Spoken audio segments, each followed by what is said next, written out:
What's going on, everyone? Welcome to another episode of Trinity TV Tuesdays. I am joined with Mr. Emperor Goodwin and Gord King. Gentlemen, how are you guys doing tonight? Only 2 minutes gay. Yeah. Wow, that's a new record. Yeah. We're getting better every week. You know, we try to. You know, we got to aspire to do something, right? I think we got under the line as far as Black people time goes. We're not quite. That's true. I have a certain time frame, and I had that. I had a professor in college that was from Zaire. He was in the government, and then Mobutu did one of his "I'm paranoid" things and was going to kill him. And so the way that he got out of the country was to smuggle diamonds, and he ended up in France working in a hotel as a maid, essentially like cleaning rooms and stuff, right? And then eventually got to the U.S. He had a PhD in economics, but that's the job he could get. But he would talk about how Western companies had problems when they set up shop in Africa, because the idea of time is different. It's kind of like setting up in an agricultural environment where everybody just kind of works on seasons and daylight and all that. And so, they would say, okay, the meeting's at 2:00, and they would show up at like 3:00. And he was like, no, the meeting's at 2:00. And the response would be 3 is the friend of 2. And so that was just a running joke that we would have if somebody was late to class or something like that. It was like 2:15 is the friend of 2, Yeah. I think if we get under Black people time, we could call this show Trendy Tuesdays Before Dark. And if it's 10 minutes late, after dark. Right. Exactly. Yeah. That's a good one. Good point there. As Waylon says, we're just Hispanic late. Oh, well, there you go. Okay. Just a 2-minute siesta. Yeah. Little late. Beans, how are you doing? Lady Beans. What's up, Beans? There's something of a bean in one of these upcoming episodes. That is true. Beans, I don't know if you've watched this episode. There is a bean-shaped organ of a sorts. It's bean adjacent to another bean. Yeah. Yep. That works. It's definitely where the seeds are. Actually, well, maybe I'll share this when we get to that part, but I actually saw a pretty funny, somewhat related meme yesterday. So I'll share that later. Oh, yeah. If you got any memes, I meant to look up some memes for this show, which I don't know if they're literal. I mean, it's not gentleman related, it's bean related. Bean related. Oh, that works. Oh. That's fine. But yeah, obviously, Goodwin, is this your first time watching this show too? Yeah, I hadn't watched it before. Ooh, Gucci. So I mean, I'm really curious to see what you guys have to say about these two episodes. I know, Gord, last week you were saying how thrilled you were to start watching the series and how great those first 2 episodes were, and that you're looking forward to kind of seeing how the rest of this season progresses. What did you think of these next 2 episodes for episodes 3 and 4 here? I mean, I would say they're not quite as strong as the first 2, and I would say probably my biggest issue thus far does exist probably in the 4th episode, but overall I would still say both of these are really good, and they're a ton of fun also. So it's like if these are, and from what I've seen as far as how other people rate this, these are the 2 weakest episodes of the season, and I was like, I think that's fair. That's a fair assessment of these, so I would tend to agree with that, but I still think they're pretty good overall. Far better than some of the other mid-episode, or mid-season episodes we get from other shows out there. Like these, I agree. These are probably the 2 weaker episodes of the 8, and they're still fairly enjoyable. Not perfect, less than episodes 1 and 2, but again, much better than some of the other shows that we've gotten out there that just have already dropped the ball completely, even before this point, like Lanterns, for example. So. Which fumbled it on the first episode. Yeah, it tripped on its dick coming out the gate. So Lanterns has not even gotten control of the ball at any moment. No. Unlike episode 4, which there is somebody in control of a ball. Yeah. Well, several. Yep. Yeah, I think What about you, Goodwin? I mean, I certainly noticed there were a couple of times in these episodes where I was like, all right, get on with it. But it wasn't terrible. It was just little moments. I think there was some better characterization of some of the side characters that are going to be relevant. The mother and being involved in some of the hijinks is interesting. And her relationship with Benny Jones. I think the one thing that annoyed me, and I think it started on episode 1, and it is continued because they keep repeating it, is the constant reference to the duality of man shit. And I'm like, all right, I got your fucking theme. Stop beating me over the head with it. It just keeps coming up, and it's almost like pause. Somebody says something. I was like, yeah, I got it.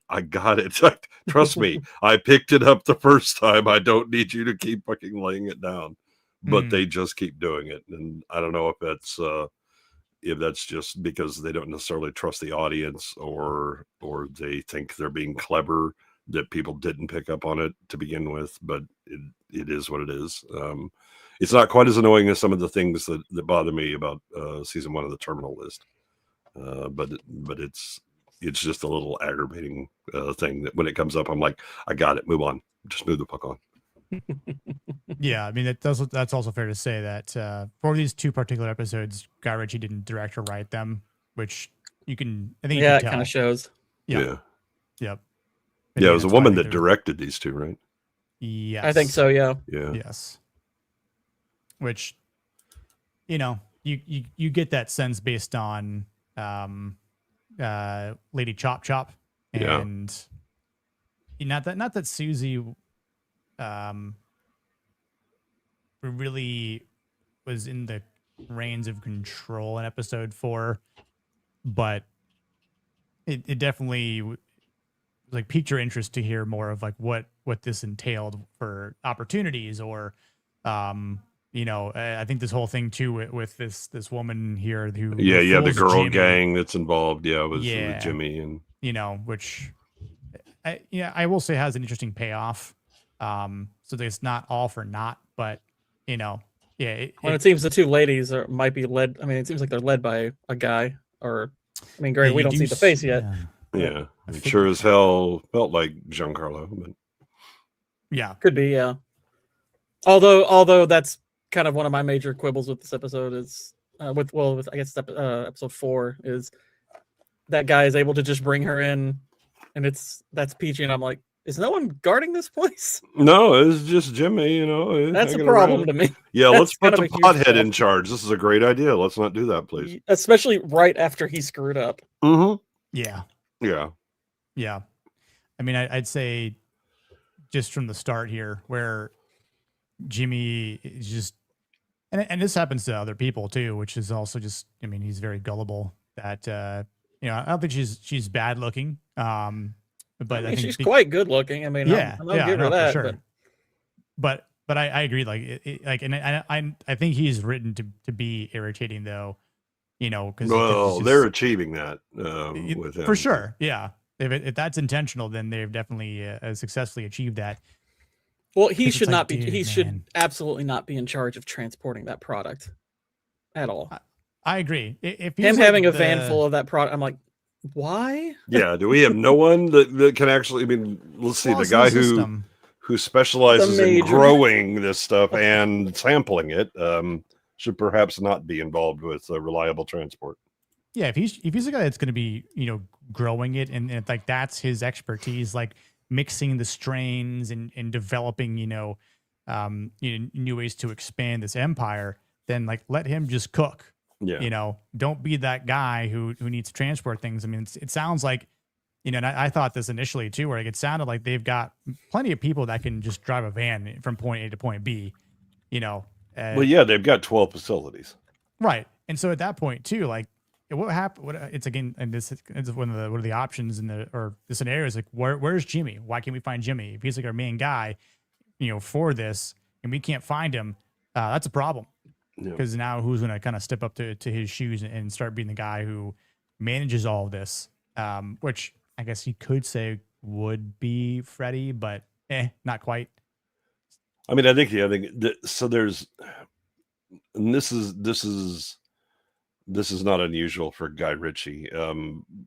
That he goes for like cool versus actually intelligent. I mean, if you look at the value of what they're shipping, nobody puts a fucking tracker on this thing just to keep an eye on a very valuable load, especially driven by a guy who's regularly high.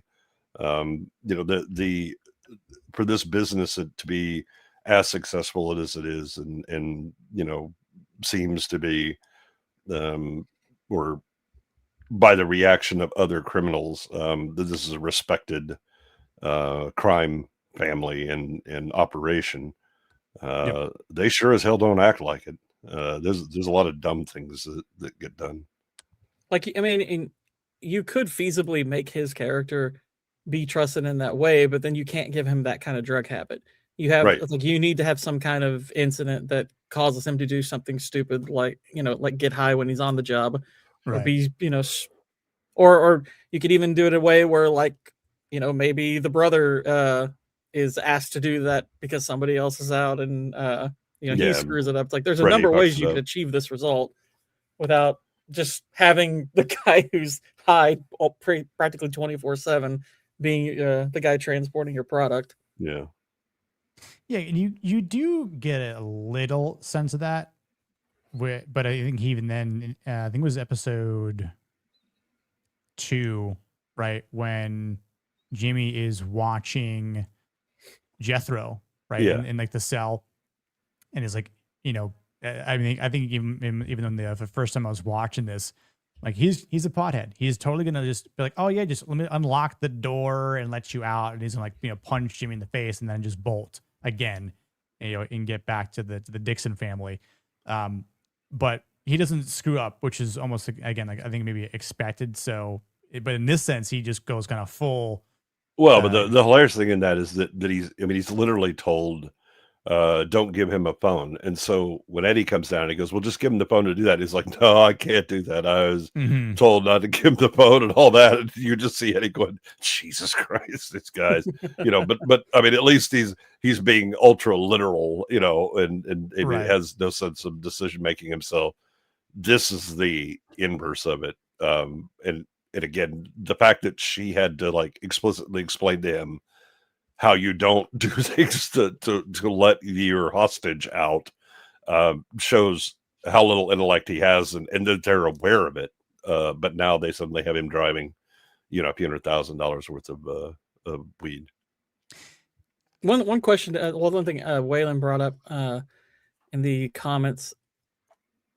He says, you know, he found it irritating that everyone was afraid of the Vietnamese woman, the 5-foot Vietnamese. And I'm like, I don't necessarily have a problem with that if you can demonstrate that there's power behind her. Yeah. Like, because to me, it's like, that's how I took her initially. Now, granted, I don't know. They didn't. No, they do mention that she's backed by Colombians. Okay, yeah. Colombian well, cartel, let's see. Yeah, and I'm like, all right, I don't want to mess with them. About that. And I was like, yeah, she's probably the most sane that you're going to get, because if the Colombians show up, the neckties come out. Yep. Yeah. Yep. It's like they won't question you; they'll just kill you. Yeah. So, well, they might, you know, make you wish that they would just kill you for a while, before they eventually kill you. Yeah. That is fair. Just even like as a small side note, I'm like, you know, when you watch someone do things like this, like you put your keys on the table, like in a restaurant, I'm like, I don't think I've ever done that just for the sake of someone coming by and swiping it. Like, no, again, my wallet and my keys are in my pants with me. Yep. Like at all times. So I'm like, I don't think I make that mistake. I don't lose my keys because they always get put in the same fucking place. Exactly. Like clockwork, you know? So, and it's especially when you're wearing something with that many pockets. Dude, right? Like, you put it in your hoodie pockets, your band pockets. Like, I mean, you had options, Jimmy, and you decided to put them on the damn bar there on the countertop, and then you fell for the old I spilled your shake. Yep. You know, lady in black. Well, nice he smile. had the munchies, and he was you know, the blood was only going to one head. So what are you gonna do? Cartel woman. you should search Columbia plus donkeys. I No, don't think no, I you should. should not. No.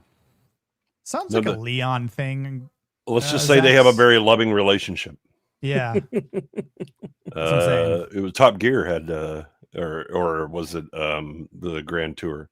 When they were driving, Clarkson came upon someone who was very loving with their donkey. Mm. I mean, Waylon, you bring up a good point here. Choice of milkshakes. I don't know. That sounds like once you go black, you don't go back type of deal. Yeah. Talking Once about you the go chocolate chocolate. I banana. mean, yeah. If you want the chocolate banana, you just go right ahead, Waylon. I don't judge. That's Yeah. choices for you. Yeah. If you're in like a black curvy sort of Yeah.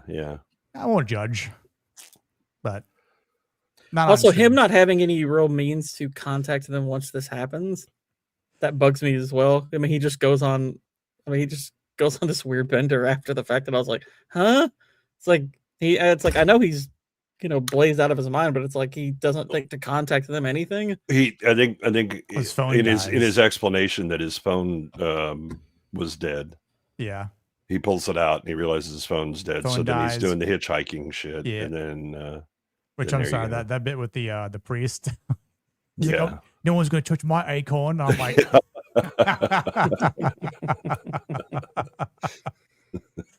Just saying though, he's at a diner and I'm sure they have phones. right. No, but like at that point, do you think he actually remembered their numbers? Hell no. I mean, to me, I'm like, there's no way Jimmy remembered. Yeah, he's lucky to remember he had his own phone. Right. Which is He why might- you don't put him in charge of this. Exactly. Yeah. The number. Yeah. So the only number he probably has memorized is his own number because you see him put it in the chick's. Oh, he writes it down and hands it to her, right? Yeah. Yep. Yeah. So. Yeah. Again, trackers on the van. There's an idea. Yep. I mean, you've only got a few $100,000 worth of product in there. You might want to keep track of it. Nah. Yeah, just in case it goes missing. Where is my weed at? Well, that's the whole premise. But which I think is kind of interesting too, where they're looking for Jimmy. Subplot A with subplot B is, hey, we need you to steal a green Lamborghini while also being set up by the schmuck who is on house arrest by 6 p.m. and has lied to you because he's got about $3 million worth of cocaine in the frunk of the Lambo. This dude right here. So, which he's the one who's wondering where his weed's at. So it's like, well, okay, you don't want my weed, you're gonna do a job for me. Which at that point, like, I don't know. I feel like Susie should have been like, hey, we're not gonna do this because that's not how we do business. But I get it. Well, and that's one thing that the car in question. They kind of keep bringing 20 up is essentially the yeah. Well, he also says that half of them are named Tony Blair because they all came over at the same time. But the idea of well, those are just the rules of the game. That this is just the expectation or whatever. And I'm like, is it? Is it? Because this doesn't sound like reasonable rules of the game. I mean, yes, there's an understanding that it's in transit. You didn't get it. Okay, I'm on the hook or whatever. But losses are losses. Well, and plus, given the way that the problem is dealt with, it's like, well, it must not have been that big a deal to keep this partnership going. So yeah. It's like that. It's like the second option seemed a lot easier than the first option, and you all were talking about that kind of option in episode 2. Dealing with somebody that way. So, yeah. Which it's funny how they were trying to just essentially kind of write the who's solving problem A and problem B, which Edwina definitely has the harder task between the two, where, I mean, Joffrey is the one who finds Jimmy in the first place. So, Susie didn't really solve problem A. No. It was basically Eddie via Joffrey. So it still came from Eddie's home base, if you will. Yeah, they eventually find out that it was a woman. The end. Gabrielle was her name, yes. Because he can't describe her other than an angel. I know she's an angel, mate. Yeah. Yep. This is Waylon's angel right here. Guys, I think we found Waylon's fetish. It could be it. Small Vietnamese women. I don't know that she's Vietnamese. I mean, she looks awfully Colombian. That's what he said, but yeah. I thought his fetish was chocolate bananas. Yeah, well, that too, obviously. From Falcons, yes. Yeah. Vietnamese chocolate bananas. And remember, Waylon, milk chocolate melts in your mouth, not in your hands.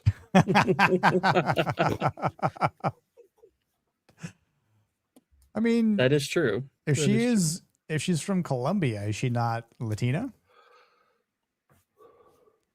Anyway, I was going to say, going back to this. Let me go back one or two frames here.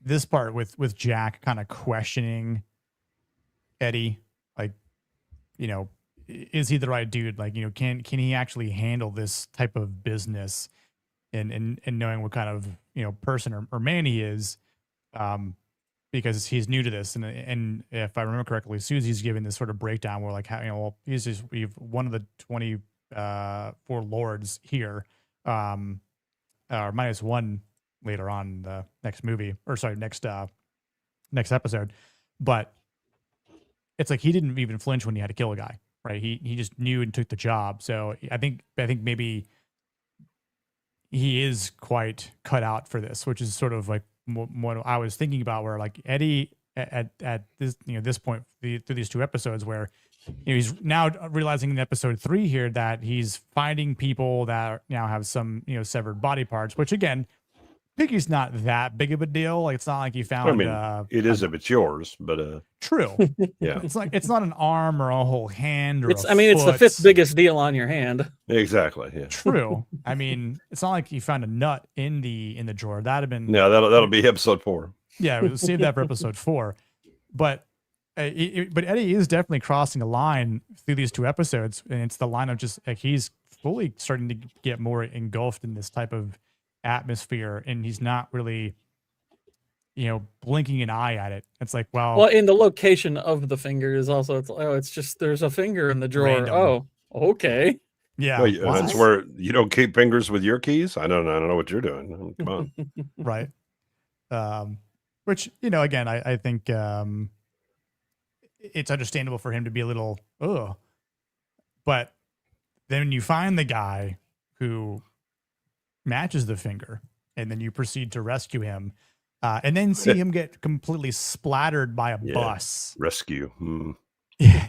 I mean, he kind of did, right? He took him out of being tortured. At least it was over quick for him. Right, yeah. Again, not a painful death, but it seemed like he had a little bit of the autism, maybe. I don't know. Need a wet wipe? Yep. Just a little bit. Yep. But there again, like you just saw a guy get splattered in front of you, and you're like, this is just annoying. Okay. Yeah. All right. Moving on. But I think that kind of just shows you that he's got a lot of a fair amount of grit to deal with this sort of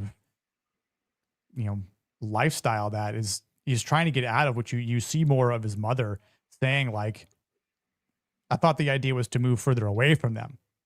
Which is also quite interesting how, his mother is starting to help out more with, like, oh, by the way, me and Joffrey, we actually went to the neighbors and found out that he can't control his land. So you could go pick that up, and now we have another way of, moving this off our property and onto that property, and so therefore we could kind of start to cut ties even more now, but. And I think that's one of those things where I know he's trying to protect his mother and not really have her involved in this, but I think it's something that she still has some cards to play, and that she's not maybe as naive as some people in the show might think she is, like, with Freddie, or mainly, maybe not so much Eddie, because he's the smarter of the 2 brothers, but But kudos for the mom now getting the job done. I think less violent way. I think what you're seeing, I mean, everybody is underestimating her. Eddie really thinks he's pulling the wool over her eyes.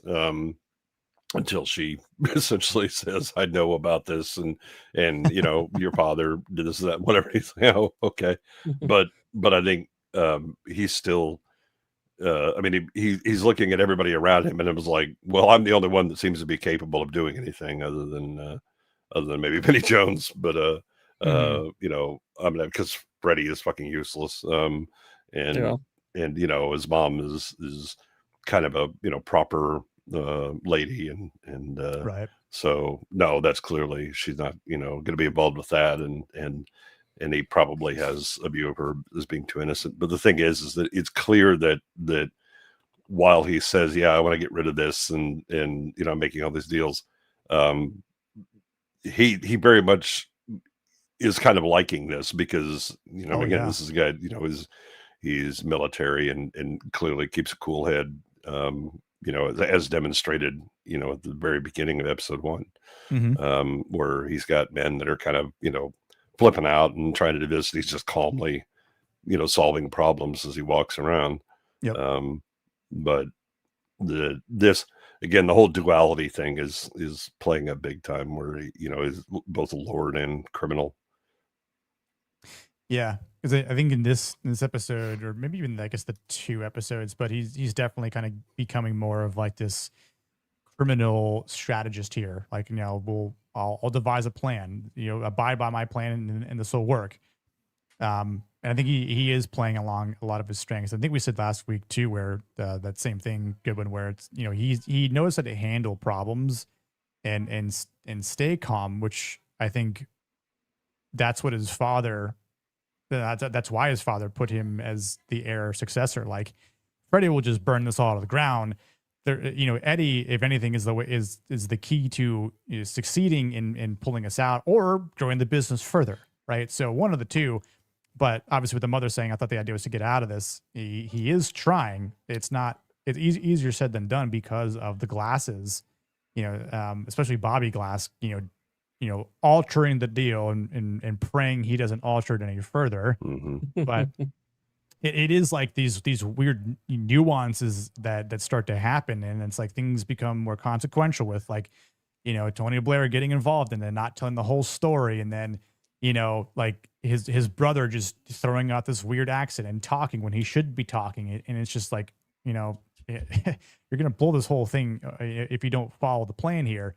But I do think that it's good to see at least our main character have the development that he needs. Yeah, I think he suffers from a bit of hubris and Yes. maybe arrogance, because he's clearly educated and competent and all that, but he is, swimming in waters that he doesn't know, but he thinks he does.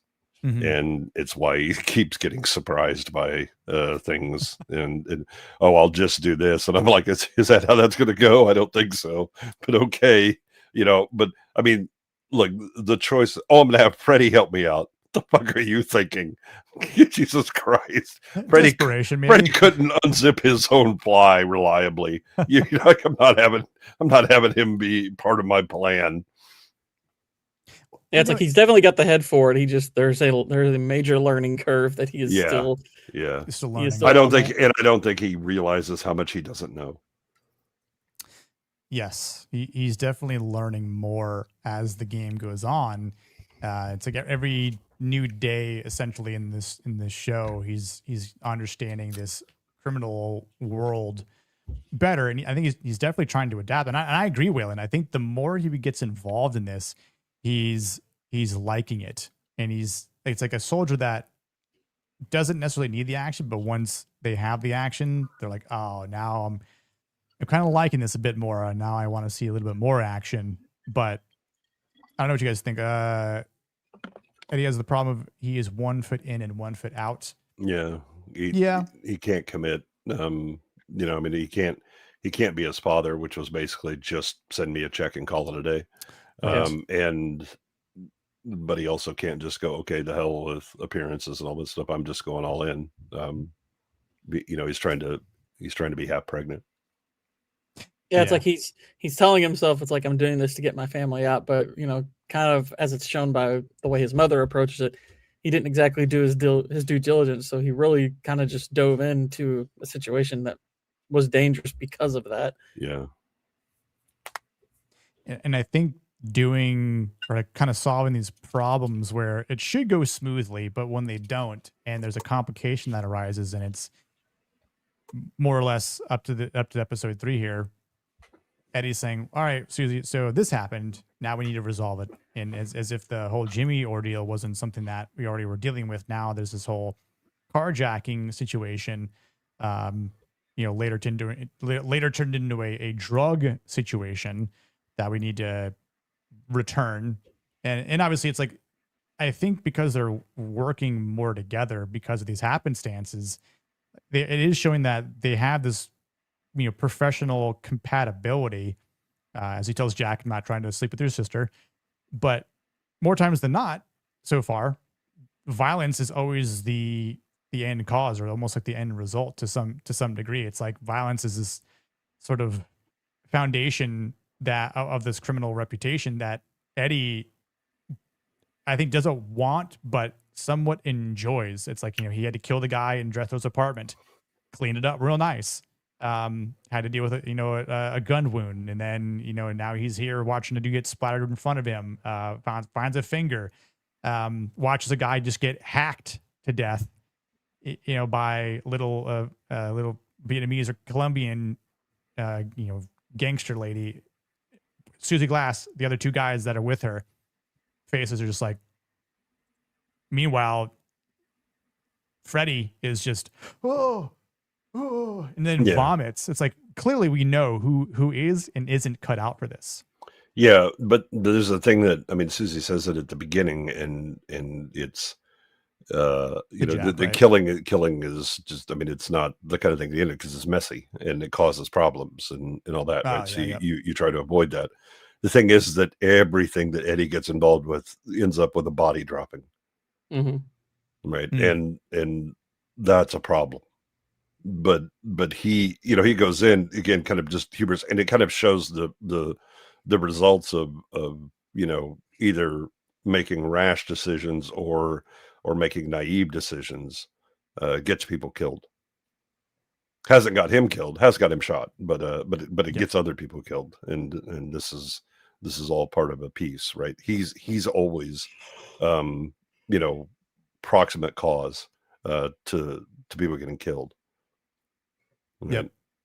Heck, even when you watch him like sneak into this building later that night, it's like, whoa, this is a reckless bit of sneaking in. Yeah, it doesn't look like he's done much to stake it out or anything. It's like, okay. No real recon or anything like that. And again, how much of that is intentional writing, or how much of it is just kind of being lazy with the writing? I can't decide yet. Right. Yeah, it could just been like a one-off with this episode, or it's like, okay, I only know the people that are here are that's it. So should be fairly easy to sneak in, sneak out. It's like, who knows? Maybe they double or triple the amount of people there at night because there's a bunch of cars parked there. Oh yeah, and here's Freddie says, it looks like there's more people than you're expecting, and but then just one guy goes out and he thinks, okay, well that's it, and I'm like, well, but based on what? Mm-hmm. What the hell led you to this conclusion? Your psychic powers? Yep.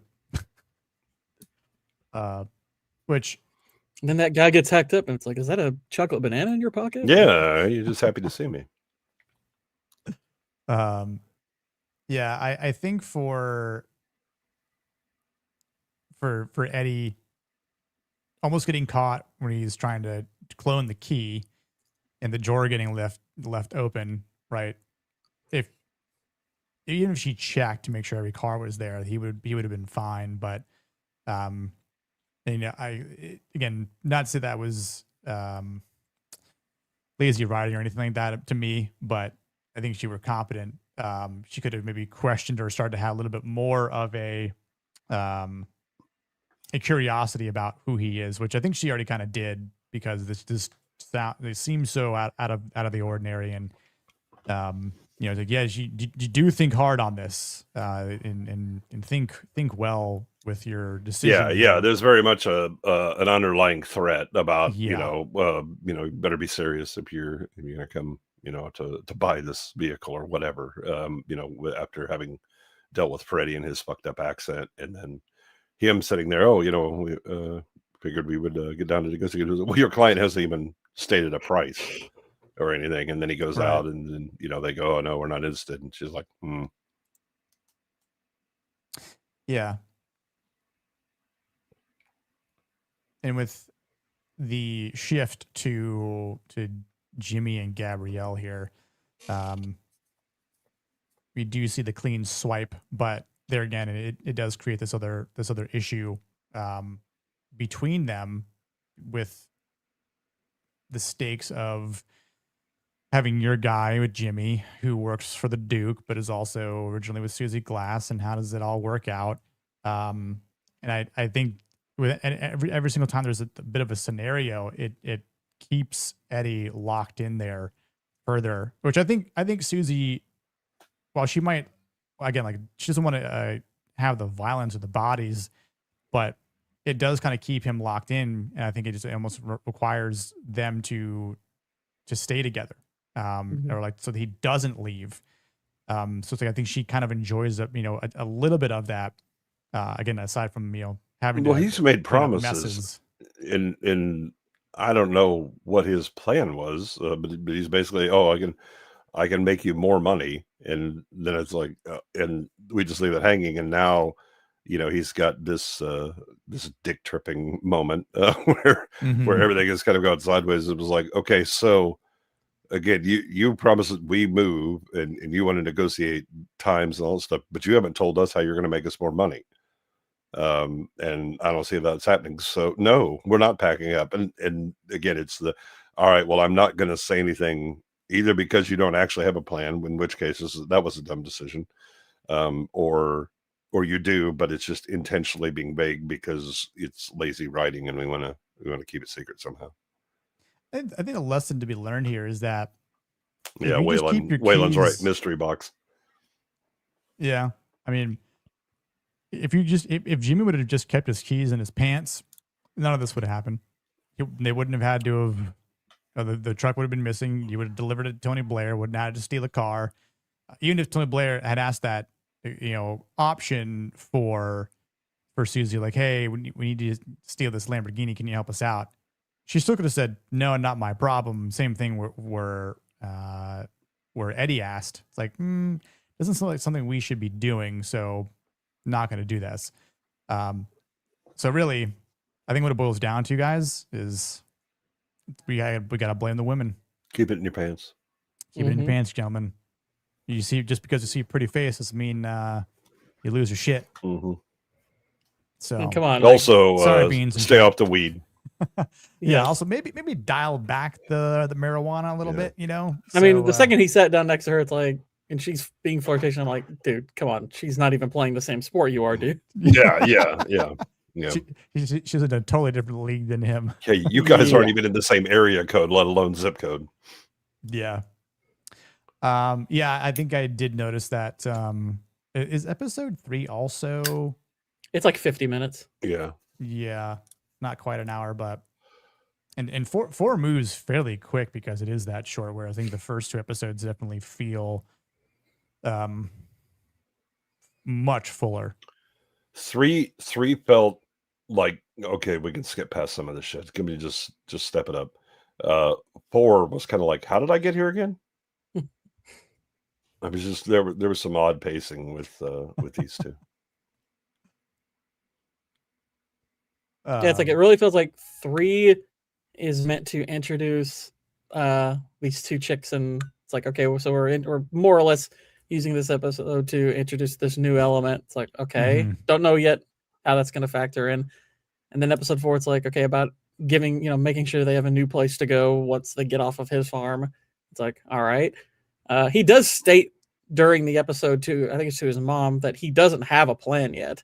Right. It's just a promise. So right now, he's trying to figure out, how can I actually right, which then calls into question how the fuck did they not go? I'm sorry, what's the plan for making us more money? It seems like they're Trust not me, bro. losing anything. Well, it seems like they're not necessarily losing anything in the agreement, because if he doesn't come through with it, it's like, okay, well then we're just gonna stay. Right. So they haven't agreed to anything really yet. Later beans. Other than it's like, yeah, if you can pull Have it a great off, night. sure, but you can't actually pull it off. Later beans. Yeah, I agree, because it's like he's trying to find a way to get them more money to pull This out. guy looks like somebody botched the create a character. He does have an odd look to him. It's like somebody on Dark Souls felt cruel to this guy. Oh. This is the wretch. The Victor Zaza we have at home. Yeah. we gotta return it. This is Victor Zaz if he were a vegan. Yeah. Oh, Vegan God. Zaz. Yes. Vegan Zaz. Yeah, he's just a nice little character that I appreciate the shortness of his character being in this show, because I think he was just there to raise the stakes of the mess that is just made, but also he exists for exposition dump. Yeah, and I think just to make Eddie feel more. Well, it's to raise the fear, because he's Right. once he realizes, what do you mean, what the fuck, and you didn't come from whoever the hell to save me, take me back. Right, this guy's already lost a finger, and he's like, no, it's better if you take me back than I'm just running free around here with the coke. Yeah, take me back. Come on, we gotta go now. No. Splop. Yep. Ooh. Yeah, but I think after tonight, for this night, I mean that Eddie's dealing with, like, it's something that Waylon said earlier, that Susie said, where it's like, I'm sure the Duke slept well, or like a baby, right? And he probably did. He probably went home after a very interesting night, and was like, oh, that's right. Well, no, I think it was the next morning, right? He's drinking whiskey, and like the first thing that his mom says, because he's still up. Oh yeah. So it's like, okay, so he actually didn't sleep. Yeah, that's right. So, but yeah, maybe he slept well the next night. Yeah, like it feels like that guy, the guy who just was kind of there to make sure that this particular element of the arc got closed off, because it really just seems like the only point is to introduce the lady and her two partners. Yeah, he was exposition man. Yeah. Yep. I think of the two episodes, like I guess, let me know what you guys think. Do you think episode 3 was stronger than episode 4? Because I think it was better than episode 4. Probably. I'm not sure, honestly. Possibly. 4 at least has more side character development, with the mom and with Benny Jones and all that. So that at least, usefully moves things along. This just seemed like unnecessary speed bump on the way to actual story. Is it 3, or is it this episode or the next one where he lets the girl into the weed? It's the next one. Next one. Okay, yeah. So that's probably. Unfortunately, this one infects the other one as well. Yeah, it does. Yeah. Waylon, you mean this isn't? Like, I would say I like the overarching plot of the 4th episode more, but episode 4 still has my least favorite part of the show so far, with her being in there. It's like, no, that's really dumb. Give it 1 nut higher on the rating. Maybe not. Well, he killed one Nazi. So that's true. I hate those guys. Illinois Nazis are the worst. Mm-hmm. Yeah, because they were written by Guy Ritchie. Which I forget who wrote the other ones, now that I think about it, but I think maybe when he gets his phone call, like 4 has like a committee, like it's got a few people who read it. It is directed by a lady. Yeah. Same lady directed this one. 3 and 4. Yeah. Yep. Here's the guy that we see. The man in black. By the way, like one of the writers on episode 3 helped to write Secret Invasion. So just perfect. Oh, God, I hope Amelia's scroll arm shows up in this. It'll be great. I'm glad it doesn't.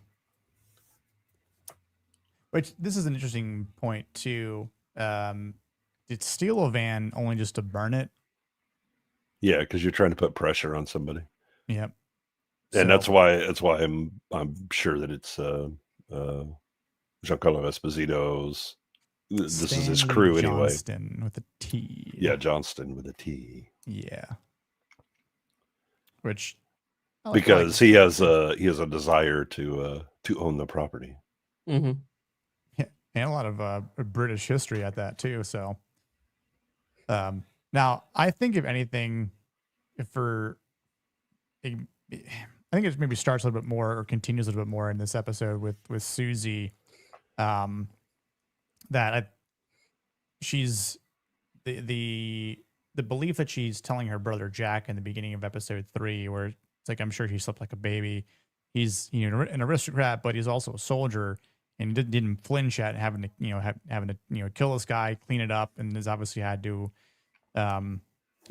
see another guy get hacked. So a guy get splattered. So he's already seen quite a bit of death since undertaking this criminal enterprise, or sharing it with the glasses.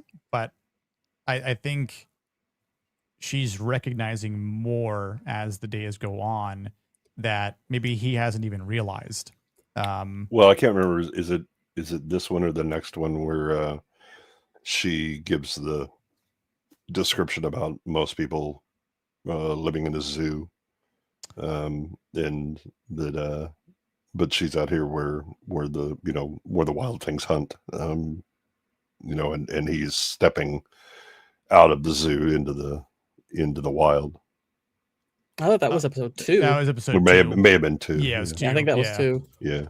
But that's kind of a further is where she's seeing, that no, he operates decently outside of the zoo as well. At least has the instincts. He may not have the learned behavior, but funny, you don't look zooish. Yeah, exactly. That's what she's saying. Yeah, I think when she's talking about it and extrapolating it to Johnston, but we're realizing it and she's realizing that no, Eddie can definitely walk amongst us here, and it's like, yes, Waylon, because they have to keep bringing up the duality of man. Because fuck off, stop beating me over the head with this shit. I don't remember them mentioning it in these 2 episodes, but I don't think they do. There's another mention, kind of the in and out kind of thing, and she says something. So the first like heavy-handed hit you over the head with it is Giancarlo Esposito talking about the architect who was involved in building the house. Then we have the zoo thing. Then there's another couple of things that are less hit you over that, but because my head is already starting to ring from this shit, that I see it and I was like, yeah, I get that too. Okay, fine. And then we definitely get a dose of it in episode 4.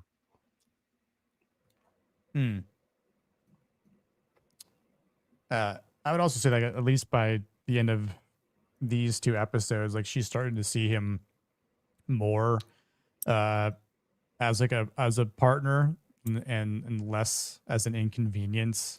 Probably when she initially saw him, it was like, yeah, we run this business, so like buzz off, mate. But he's obviously shown that, well, I'm not going anywhere just yet because I want out, but I'll make you more money. I will say too, just as a comparison to the brothers, which we already knew, and maybe even the emphasis that his mother is or their mother is telling him, like, you're endangering your brother on this, which you shouldn't. And I think it's like one of the few times like we actually see her get a bit serious towards Edward, and even with how still shook Freddy is, that he just can't even hit a skeet shoot here. But I know they don't show it because this is where the third episode cuts, but it's like, I guarantee you that first shot, boom, snipes. Yep. Which is, again, just like, I think it's emphasized that this is, again, the difference between the two brothers, and there's like zero question about it. Yeah, I think this is also, I mean, the mother understands the dynamic and understands more than Eddie is assuming, and she, again, points out that if you're Freddy involved in this, that's a terrible idea. Yeah. Yep. And as we go into like episode 4 here, I remember thinking, this is a weird way to start this episode with some sort of like, history tour here. And I remember thinking, yeah, this is going to be, where's the payoff going to be? And then, well, the payoff comes out in a hurry, doesn't it? Yeah. Yeah. So it's like the moment you see this old guy just shooting everything up and then running out. This is about all on the show, Waylon. Yeah. About all on the show. So, but really, what more do you need? I've got multiple MP40 clips. I've got my MP40 in my gas mask, and I'm free balling. Let's go. Yeah. Who needs clothes when you have an MP40 in a gas mask? Exactly. Right? Yeah. I wish aristocracy was this interesting. That's what we get for locking away our eccentrics. Right. But he's a duke. Well, he isn't for much longer. Yeah, a bit of an angry one, and then Lord, yeah, and then the 8th Lord Bossington from 1944 to 2024. Mm-hmm. What a chat! Exactly, dude. Yeah, I am chasing away the tourists with my SMG and my balls hanging out of my gas mask. Yeah, exactly. I mean, he definitely showed his lordship. That's for sure. Yeah. Yeah, he's got his MP40 in his third leg there. So this is my rifle. This is my gun.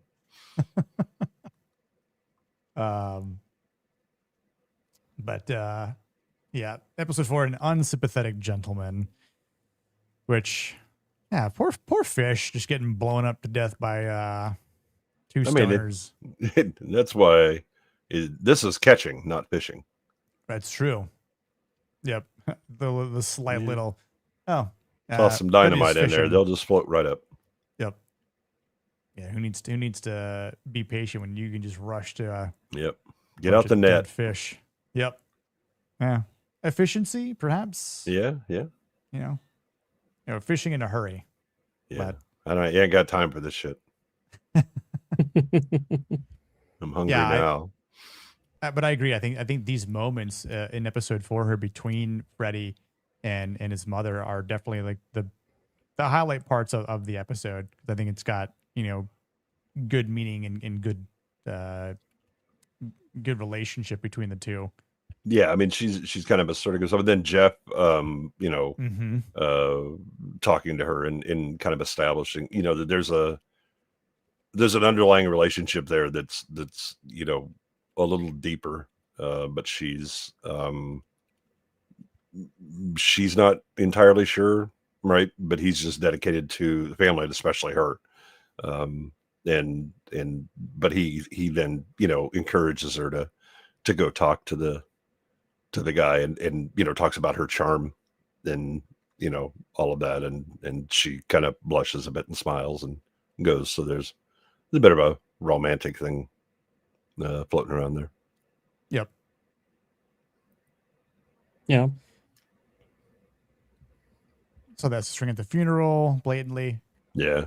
Yeah, I mean, I don't know if it should have been a bit more subtle or not shown at all, and then just let it be, a little bit more mystery there. But I mean, I do appreciate him being buried, so he can look at the manor or whatever. And my wife said, and she's like, "This is ridiculous."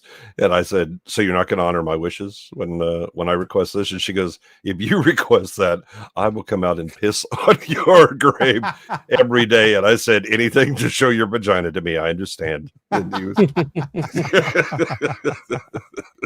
Well played. Yeah, I mean, I like this is an interesting idea, but I also kind of like this just perspective of it too, where it's weird, but the idea of he's always watching the manor here is It's a bit be creepy. a bit eerie. You know, it's like again, he was eccentric, clearly. Sure, Yeah. I mean, it actually kind of lines up pretty well. Some of those tourists are gonna sneak back on and press ham on that little window. Kiss my hole in tiles. It's like, guess what, Grandpa? You showed your dog, now I'm gonna show you mine. I piss on your grave. Right. I don't know. The grass just won't grow around there. Yeah, and the apple doesn't fall far from the tree, and neither do these nuts.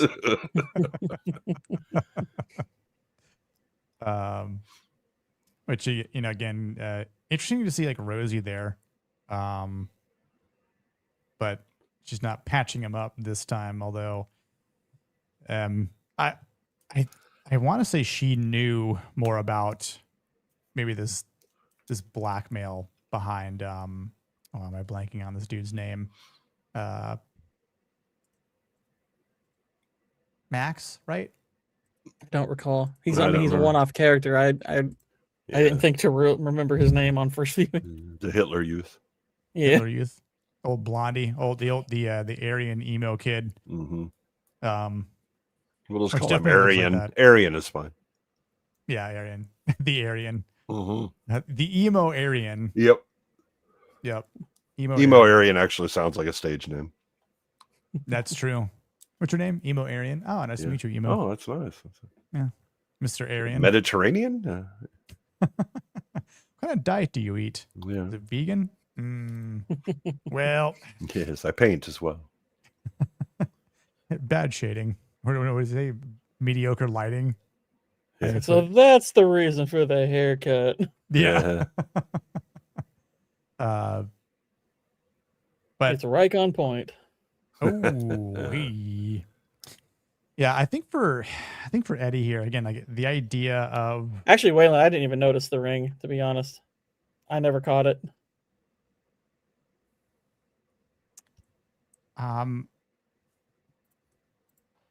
do you remember what minute mark it was, Waylon? So you've seen this multiple times and didn't notice it. No. Yeah, so it's one of those things.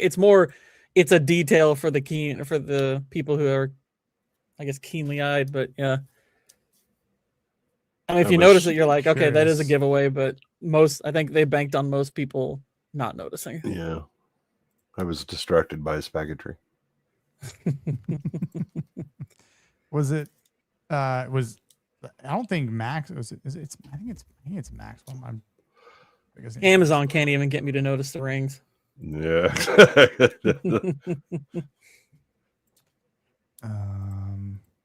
Well, it's because you don't know how to do alloys, you know. That's true. It is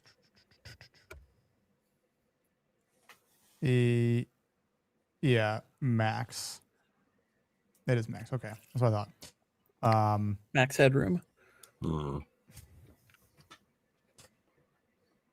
Max in his ballroom.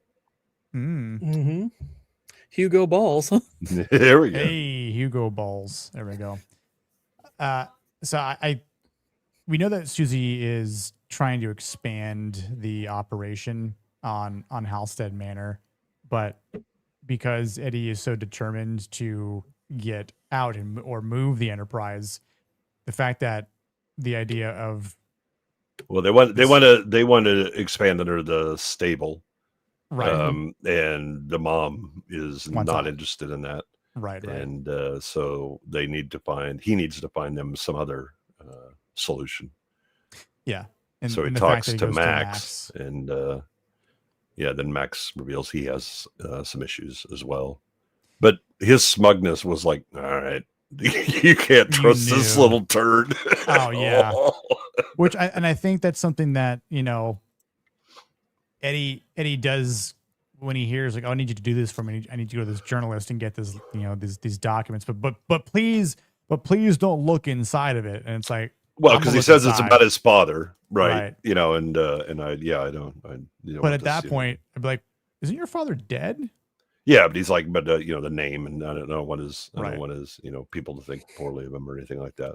No, complete discretion. Again, that gentlemanly thing, and it was like, nah, player, this ain't that game.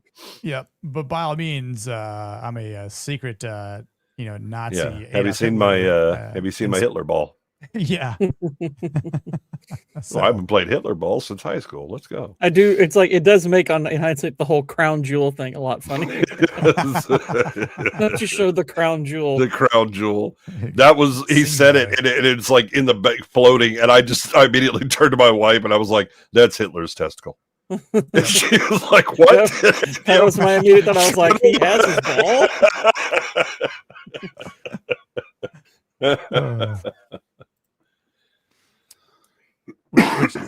Which it is. I think for Eddie being in this industry now, it's like even people like this who you're trying to work with are going to pull like these shady deals over, and where Frank is just this guy, this former journalist who's just trying to blackmail a dead lord now, like doesn't really mean much, but also at the same time, like Eddie's under the impression that it's about his father, not Max, which I'm like, couldn't he just asked Frank what this was really about? Like, not going to look in the documents, but I think if maybe he had encouraged Frank to do that. We've already had his father chase out a bunch of tourists with an MP40 in his dong.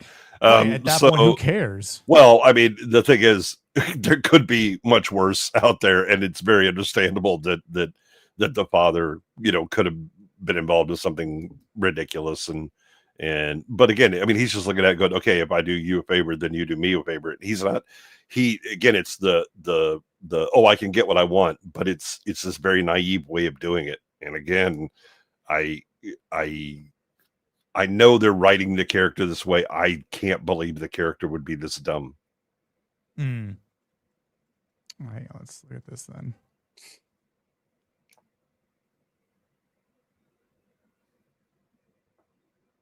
Yep. So there's the ring. I don't know. Maybe I just didn't really pay much attention to it. But good eye. Yeah. It's like I missed it completely. Like I said, I think it's one of those things that if you have a keen eye, you're meant to catch it and like, oh, okay, that tells me something. Right.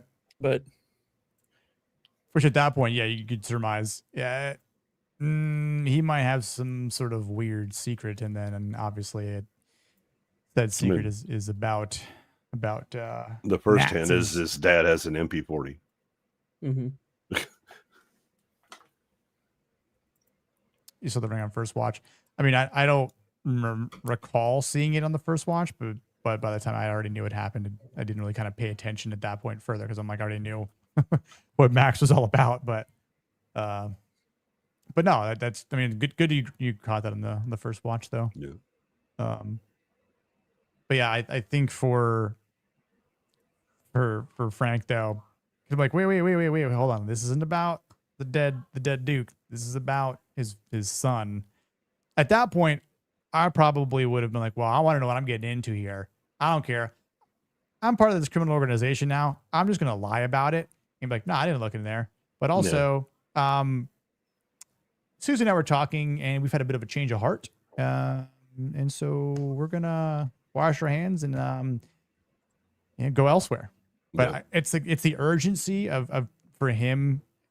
And I don't want to say he was reckless by any means, because I know he's trying to develop a plan and he's looking at this as an opportunity, but it's almost like he's leaping at the first opportunity. He's not stopping and thinking it through. And again, it's an impulsive decision making that doesn't really align with with what we kind of know about him as far as being, his competence and Right. experience otherwise.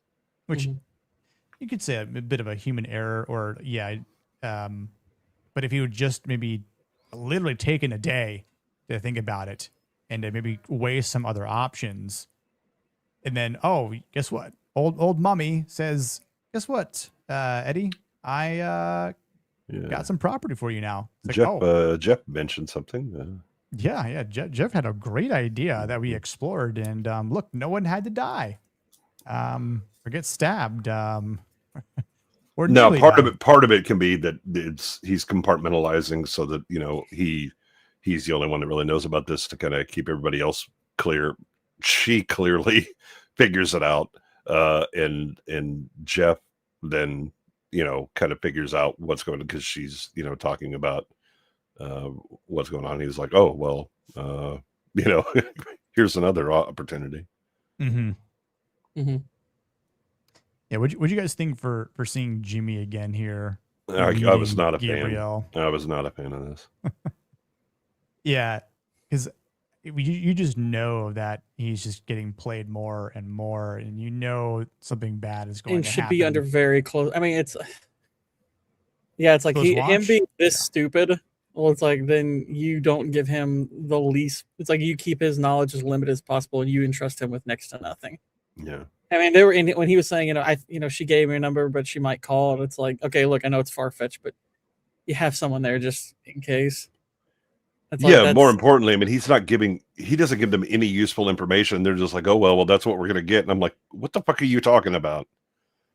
You need to sit until his ass sobers up and then make him. No, I don't give a shit about Angel. How tall, what color hair, what was she dressed like and anything like that. Yeah, I like.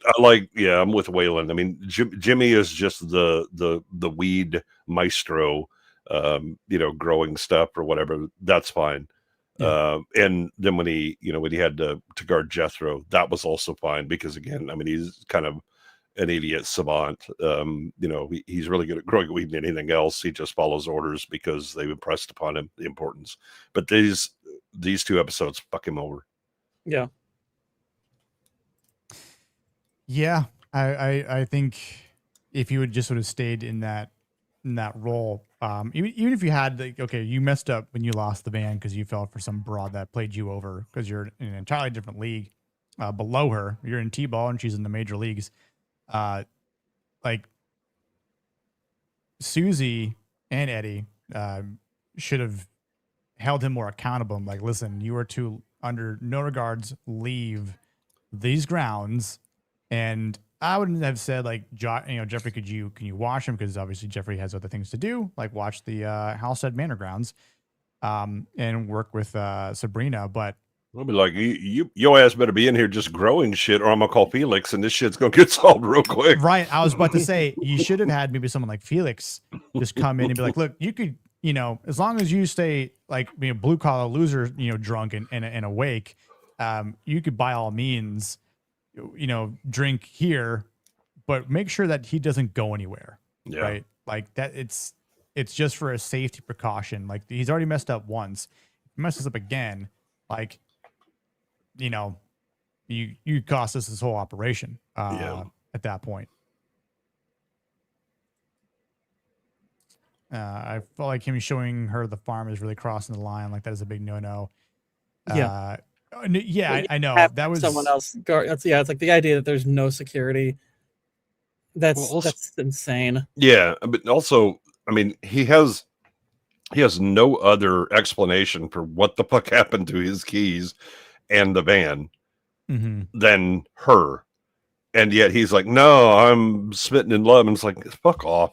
I mean, I understand he's high, but at some point, just don't let him smoke weed for a while. Let him sober up. Go, okay, brother. Now, would you like to explain shit?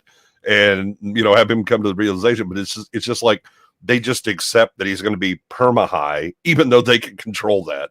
And they're like, okay, well, I guess we'll just let fun little Jimmy back. The fuck I will. How did you get to be the successful crime family? Who the hell was making the decisions? Yeah, and I also wondered this time around, like, how many times has Jimmy messed up before this? that we just don't know about, or maybe enough to where his father didn't leave his place to him. So Yeah. Yep. Here he is. I mean, dude, that's just let come on. Let the devil in your, like when they show her, house. when they have him with her, I was like, this is getting a little far. And then she's in there with him. I'm like, what? Yeah. Come on. Yeah. You know, letting her in your pants is one thing. Letting her in the farm, or what's beneath the farm. Oh, very, very wrong. Yeah. I mean, to be fair, Jimmy is competent at one thing, which is one more thing than Freddy is. Mm-hmm. Which is why he's better at growing than Freddy. Again, he has one valuable competency, whereas Freddy is useless in all endeavors, everywhere, all at once. Yeah, I guess you could say Freddy is good at consuming things, but not. Even then, he can't handle it. It's true. If you mean oxygen, yes. Yeah. Oxygen, food. You mean he smokes and eats and drinks? So does as good as he's good at consuming cocaine as we saw in the first episode. But that's true. Freddy would not be bringing women to the farm. That is a good point, Waylon. Well, he's already married though. Yeah, but I mean, Freddy refused to acknowledge that his buddy didn't actually place a bet and just had his money regardless. He's like, oh no, that's not possible. It's like, yeah, okay, whatever. He also shot a guy in the fucking house. Yep.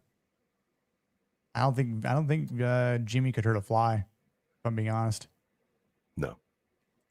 A fly would hurt him. Yeah. Well, he'll hurt the hell out of everybody on accident because he's brought this bitch in. But he causes damage by other means. Yeah. In other ways. Yeah. In the movie, Mickey literally had 5 or more guys working a farm. Yep. Yeah. Yep. Which I think when you get to this part here in the episode, you kind of already know like something's gonna go down, and especially when you see the testicle of Adolf Hitler. D's nut. Yeah. Formaldehyde. Why do you smell like formaldehyde? It's been a long night, mother. Which I don't know how much that would have sold for. What do you guys think? I did send you the applicable meme. Okay. On X. On X? Let me go here. Yeah. Let me open that new tab. Yeah, and I could never decide. Is this bitch his nanny or something? Or I don't know. I mean, it's just you never know who it is, other than she clearly is also an aficionado of the Fuhrer, and she definitely looks German. She very much looks the part. Yeah, yeah. She's like, I wish there was a concentration camp I could work at. I still have my boots for stepping high. Let's see here.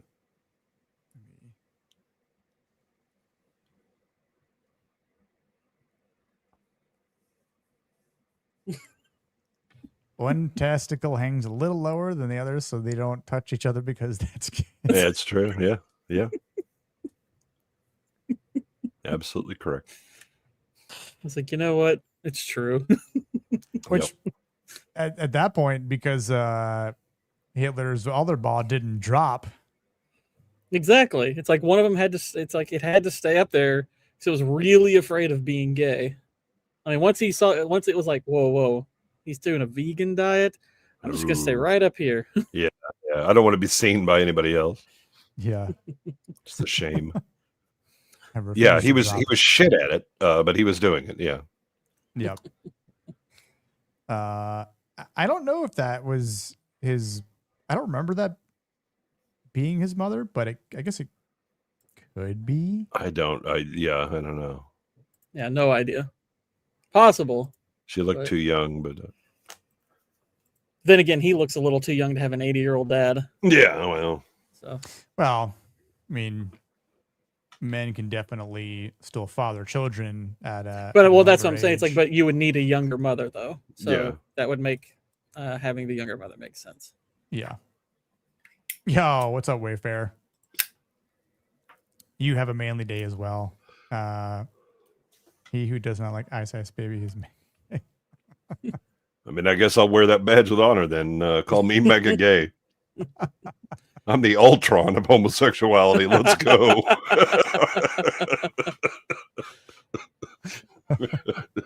It sounds like you're trying to put me under pressure. Wayfair. I used to play that when Ice Ice Baby first came out. I'd be rolling down Aggieville, which is the bar district near my university, and I had my stereo cranked up playing Under Pressure. And people thought it was until it was Under Pressure, and then they looked confused, and I was like, ha ha ha! Eat it, hippies. I can't really say if I like or dislike it. I see the song as a meme at this point. It's barely a piece of music. It always was a meme. Yeah, it's like it some really. people Yeah, thought it was music. They were very confused. yeah, it was a meme before we realized what memes were. Mm-hmm. The meme before the meme. Apex homosexual. That's I am the Tywin Tywin Lannister. Lannister. Yeah. Apex homo. Homosexual. That is one of the great EFAP memes. Oh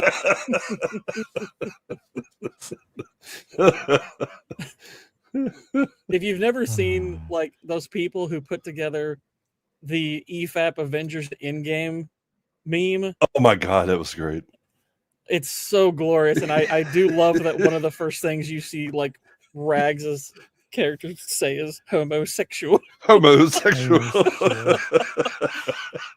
I always hear that in like the Stewie Griffin voice though. Homosexual. Did you see their most recent one that's based off of the Doomsday trailers? No, I haven't. Yeah, it was just for the EFAP 400. Okay. I haven't had a chance to watch it yet. I think Mahler put it up as an individual video file just for that bit On X, or is it on on Discord? YouTube. No, it's on. Oh, It's probably on Mueller. Yeah, Mueller. It's where all True. the EFAP episodes ultimately go. Yeah, it is so great. I'll have to look that up. Boogie That way the Doom. Outlaws video can be the longest video on the Mahler. Yeah, It would be like because they have to chop it up because they do live streams. They can only they have to cut it short of 12 hours. So the everything's cut up into 3. But no, he's got the some of the breakouts so they're doing for EFAP Movies 100. They're doing all of the Star Wars. All of the Star Wars movies in one go. Like starting from episode 1? It's starting from A New Hope and rolling through into the prequels, then to the sequels. They're going to include Rogue One. I have a sneaking suspicion they're going to throw in the holiday special as well. You got you. And they're doing it all in one fucking go. Oh my! That's gonna be a stream. Holy crap! That's gonna be a long stream. Yeah. Oh geez. But no, they did. It was one of the memers put together the Doomsday trailer. And Boogie is Doom. Mahler is Thor. And then it just has all of the different. Drinker is Thing. And you know when Thing like goes to shake the hand, you see Thing shaking the hand, but you still see Drinker with his hand up with the bottle in his mouth, so it looks like he has 3 hands.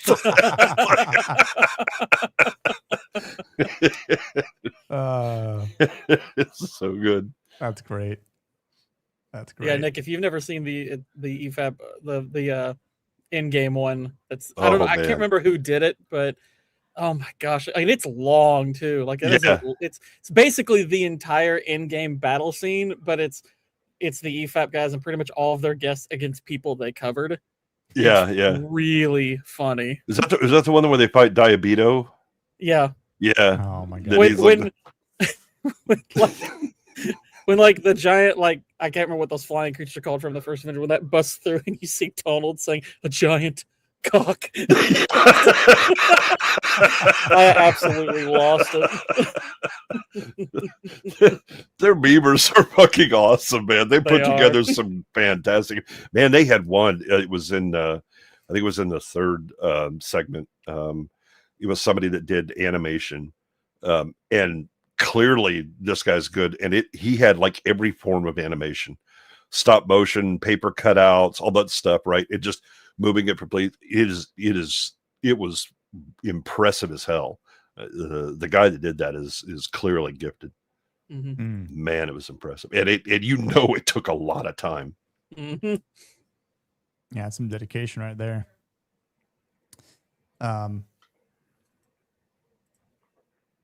Yeah, I think for just like the way everything kind of shit hits the fan here. Like I was just kind of thinking of, I definitely had to grab a couple screenshots from the German Shepherd. But even with the grenade that Eddie throws, I mean, gotta eliminate the threat. No hesitation. But distracting the dog with the nut here. Nice little doggo treat. The dog just runs up. The fact that the dog just also R.I.P. that dog because formaldehyde. I was gonna could say, kill you. Yeah. I was like, is the formaldehyde is that enough formaldehyde to kill a dog? Oh, So that man. was my wonder. I was like, so this is a pivotal moment of the show because it involves a dog, of course. Wow, how ironic that the German Shepherd is eating the purest balls, and that Führer's kills ball. him. Yeah, and like I don't know if that is it so soaked with formaldehyde that like just that much or that little would actually kill the dog at that point. I mean, it's a pretty good dose of formaldehyde you've been getting. Yeah, like obviously the dog could be violently ill. Yeah, but causes liver damage. Yeah, like maybe the dog. I mean, also dogs died. get killed by chocolate for fuck's sake. So that's true. So Hitler's I'm nut actually definitely looking killed it up. that dog. It says a large quantity. It would probably take a large quantity, but yeah, it would be a problem for it. It would probably cause it to vomit. At the very least. So that dog is definitely vomiting and crapping its brains out. Because the largest dosage is probably going to be in the nut itself, being just soaked in that for decades on end. Yeah, right. So the one good thing that it's like at least the nut died not gay. Yeah, that's true. It stayed far, far away from the other nut. Yep. Well, then R.I.P. Hitler's ball. Yeah. If I remember correctly, then the dog licks the ground too. Yeah, oh yeah. That would be a great title for this stream. Like R.I.P. Hitler's ball. Yeah. The uber testy. Wrecking the spot. Yeah. Which that extra little lick there from that formaldehyde, man. That dog is in for one hell of a night. Yep. But yeah, I think just having them go through this all again, and as he's again, absolutely dog tired here, and drinking whiskey first thing in the morning, which I don't blame him. Yeah. It's like, Mom, you don't have no idea what the night I just had, so I don't care if I smell like formaldehyde. I definitely. How does she know? And well, that line, I was like, how do you know what formaldehyde smells like? What's in your past, lady? That's a good point. Mm-hmm. I mean, maybe she just knows from being I don't know, in a school, maybe. Yeah, just maybe had to dissect a frog. I've been in the presence of formaldehyde before. I couldn't tell you university. What it smells like. I've handled an organ that was in formaldehyde. I do not recall what it smelled like. Yeah, I've dissected human cadavers. I can remember what formaldehyde smells like, and how that shit never gets out of your fucking skin. I've heard. I'm trying to think if I remember dissecting anything in school that Fetal pigs were usually what you did, because like the frogs that we did, we got them live. We didn't do frogs. Our school district didn't allow that, so we did something like Really? owl pellets. Interesting. Different. I mean, granted, those were kind of neat to pick tweezers, dig through those because you got all the mouse bones and stuff like that. But But yeah, I think this is the moment again. If he would just had been a little bit more patient, then all this would have could have been avoided. But it's a learning lesson, I think, for Eddie, that even though he's trying to do as much as he possibly can, weird screenshot there, he's trying to do as much as he can to get away from all this and to end the deal with Bobby Glass and Susie Glass. Like, if he just takes a beat, maybe take a knee, like one day's not going to matter that much. To maybe see if another opportunity arises, not just like as you mentioned earlier, just like you're just quick, too quick to leap forward and jump the gun that puts you in these situations where it's like, man, you almost died again here, right? Just actually, you almost died when he was fighting in that. Well, he could have gotten really beat up when he fought the Chinese dude, but definitely when he was at Max's, underground, could have definitely died. Yeah, no, by the way, he's got another body on his resume. Mm-hmm. Yeah, so it's another episode where he's killed someone. Because he killed the woman. Yeah, he kills the woman. Throws the grenade at Max. No, the grenade is what kills the woman. Yeah. Was it? I thought the grenade. Max lives. Oh, that's right. Okay, yeah. And then Frank obviously lives too. Mm-hmm. But so he's only got one body on this. Right. Okay, that's right.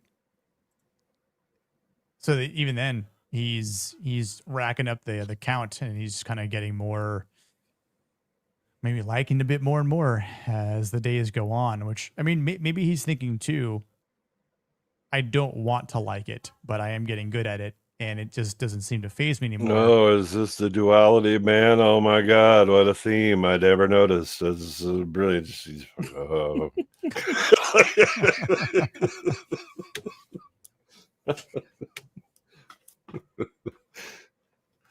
They just need to have Torn Between Two Lovers played during one of these episodes or something. Episode 8, season 8, episode 2. Was that the one when they're all talking at Winterfell at night before the attack? Is that episode? Oh, before the most retarded battle of all time? Oh, the battles. Probably. Yeah. Stupid season 8. Yes, it does. Agreed. Yeah, it is the episode where they prepare for the battle. Yeah. That's the battle also where I think it's the highest rated episode of the entire season. On IMDb, that is Winterfell. You're like, the fuck was that? Yeah, like that actually on IMDb, right? That is the highest rated episode, and I'm like, yeah, but it's like nothing happening was the best thing about it. When things happen, it falls apart. It did least damage. Well, I'm pleased that fans hated the finale as much as those of us on YouTube do, because it rates like a 4 out of 10. I'm like, okay, okay, at least you all got that one. Mm-hmm. I don't know, man. The suddenly materializing short girl with a knife was fucking drove me insane. Oh, dude. Oh, that triggered the hell out of me.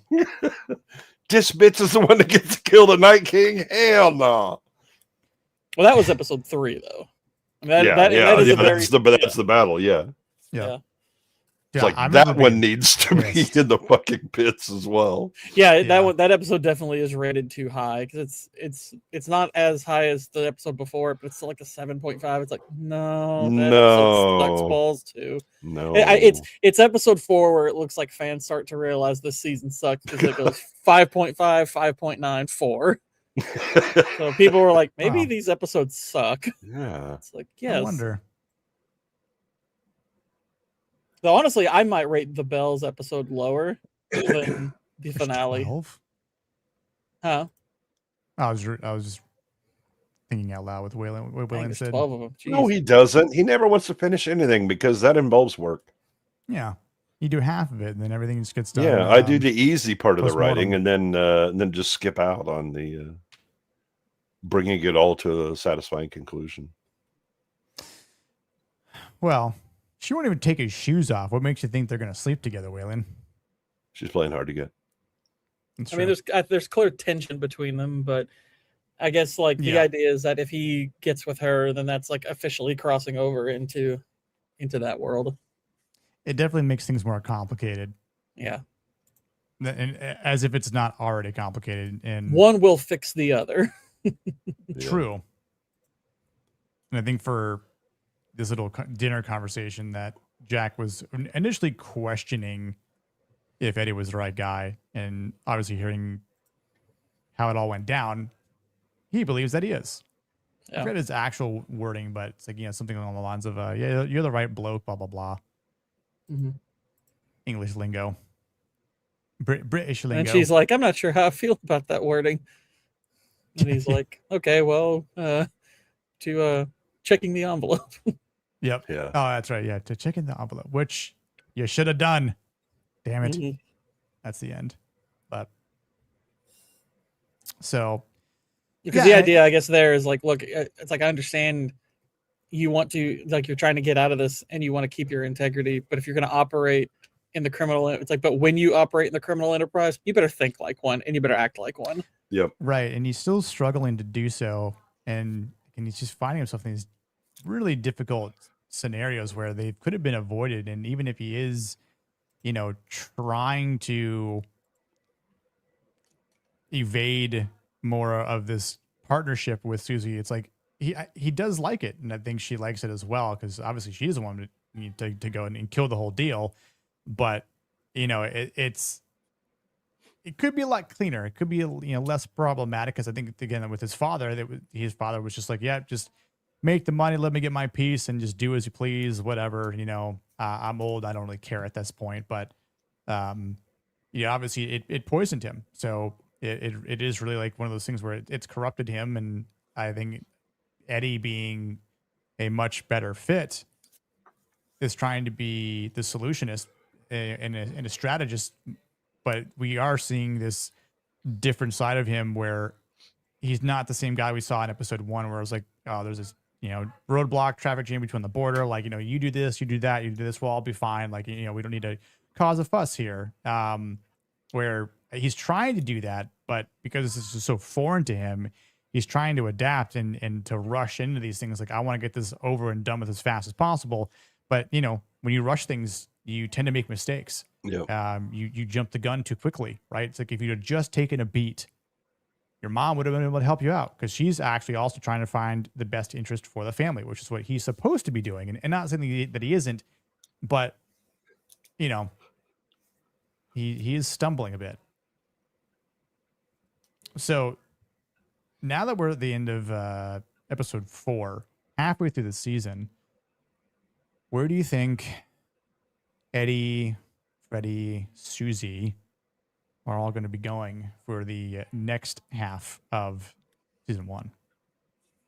Well, I mean, it seems like definitely it's going to, like, I wouldn't get my hopes up about him actually achieving his goal, or maybe he does, but he still ends up in that world regardless, because I mean, it's like, look, you've already kind of turned the corner that you really can't come back from with your hands clean. That's kind of just that's delusional. But and granted, look, we've had many gripes with these 2 episodes. I don't think they're altogether bad. They're obviously a major step down from the first 2 episodes. Mm-hmm.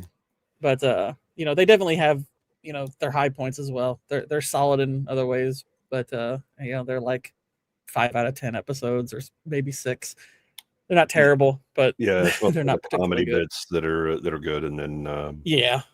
and Yep. and then you do have some secondary character development. I think how does this go? I think that our lovely minister is going to return. Mhm. And cause problems, and then Giancarlo Esposito is going to turn the heat up a bit. The biker bitches from Mars, who Jimmy is falling in love with, is going to cause problems as well, and then Eddie's going to be even more beholden to the glasses, and see how this works out. I do have a concern that you started off pretty well, and then you have a noticeable drop in these two. Yeah.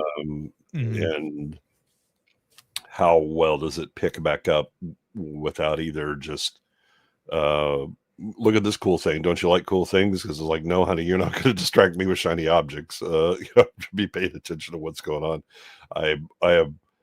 I didn't have many concerns about the writing when I saw the first 2 episodes. I have some concerns now, and if it'll depend on who's writing the rest of this, out to see how it plays.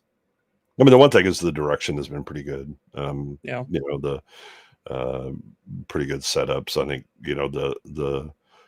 the violence has been appropriate. It's not, he was shot with a shotgun and it's just, a little hole in his chest or something like that. You get, all right, we're going to have to clean this painting and this wall and everything else. And, and I don't think it's not over the top violence. Right. But it is kind of sudden and shocking when it happens. And then, oh shit, here we go. It does appear that the writers for 3 and 4 and the director for 3 and 4 are not. They don't do any more episodes this season, so it looks like they kind of let one director does 2 episodes at a time, and it looks like Matthew Reed is the most consistent writer in the show. Yeah. So he kind of has to take some hits for the good and get some praise for the bad, because it looks like he's a writer on every episode. So hopefully, this is more of a result of bad direction. I mean, granted, writing is obviously an issue no matter what, but there is it looks like Reed is not writing episode 5. It's somebody else. Yeah, so. Reed does not work on 5, 6, or 7. He's the sole writer for 8, and obviously he did work with Guy Ritchie on the first 2 episodes, but on 3 and 4 he worked with Billy Mason and Theo Mason Wood, and then on episode 3 he worked with Halima Mirza. Assuming the wasn't that also the director? Nima Nor Indian person. Yeah. Naga not going to work here anymore. Yeah, she did. Oh, it's a guy. It's a guy. It's a guy. Oh, yeah, it's a dude. He's Iranian. Son? Well. Oh, of course, an Iranian would try to blow this whole thing up. Yeah, exactly. Oh my god. Well, he's more British than the rest of the Brits now, apparently. So. He's still. Well, and looking at some of his other work, it's like, we should have known better. It's like I'm looking at his Sam. Film. It's like he's actually done more than I realized. Like, I've heard of some of his work. It's like I've never seen it, but like, oh, okay. But I've heard of Gangs. He hasn't seen anything that I think is especially good. Well, he's done a lot of music videos, which is very, very interesting to. Like Project X and American Ultra are probably, those are the 2 things I'm familiar with that he's directed. Which I didn't hear anything especially good about either. Yeah. Yeah, I can't. Heard maybe a couple people say American Ultra was funny, but most people I've talked to are like, it's not that good. Yeah. But then again, American Ultra was written by Max Landis, and I find him incredibly cringeworthy. Yeah, change your last name, sir. Yeah. I know you're related to the one we like, but yeah, to the talented one, but you're not it. Yeah. I mean, I think without spoiling anything, I think the next half of the season is better than 3 and 4. That's good to hear. Yeah, well, I would hope so. There's definitely more stakes involved. I'm telling you, if I hear one more fucking thing about duality, man, I'm gonna lose my shit. I don't think I was trying to think about that. I'm like, I don't off the top of my head. I mean, I could be forgetting it, but I don't think it's mentioned again. And I think we get back to like a longer episodes too, which is nice. I'm trying to. Oh, that's right. I know what we're getting in the next episode. I'm not going to say anything, but you're going to say this is done so much better than Peaky Blinders. That's all I'll say. Okay. You don't want to hear about the jungle anymore? No, I don't want to hear about the jungle, the zoo. Do you want to hear about swinging dongs, Waylon, or what? Are there Talking any about more chocolate banana or yeah? There are no more chocolate bananas, Waylon. Yeah, that's it. He's out. Waylon's like, I'm done watching. Exactly. Shit, I'm out. You lost me. I'm done. Mm-hmm.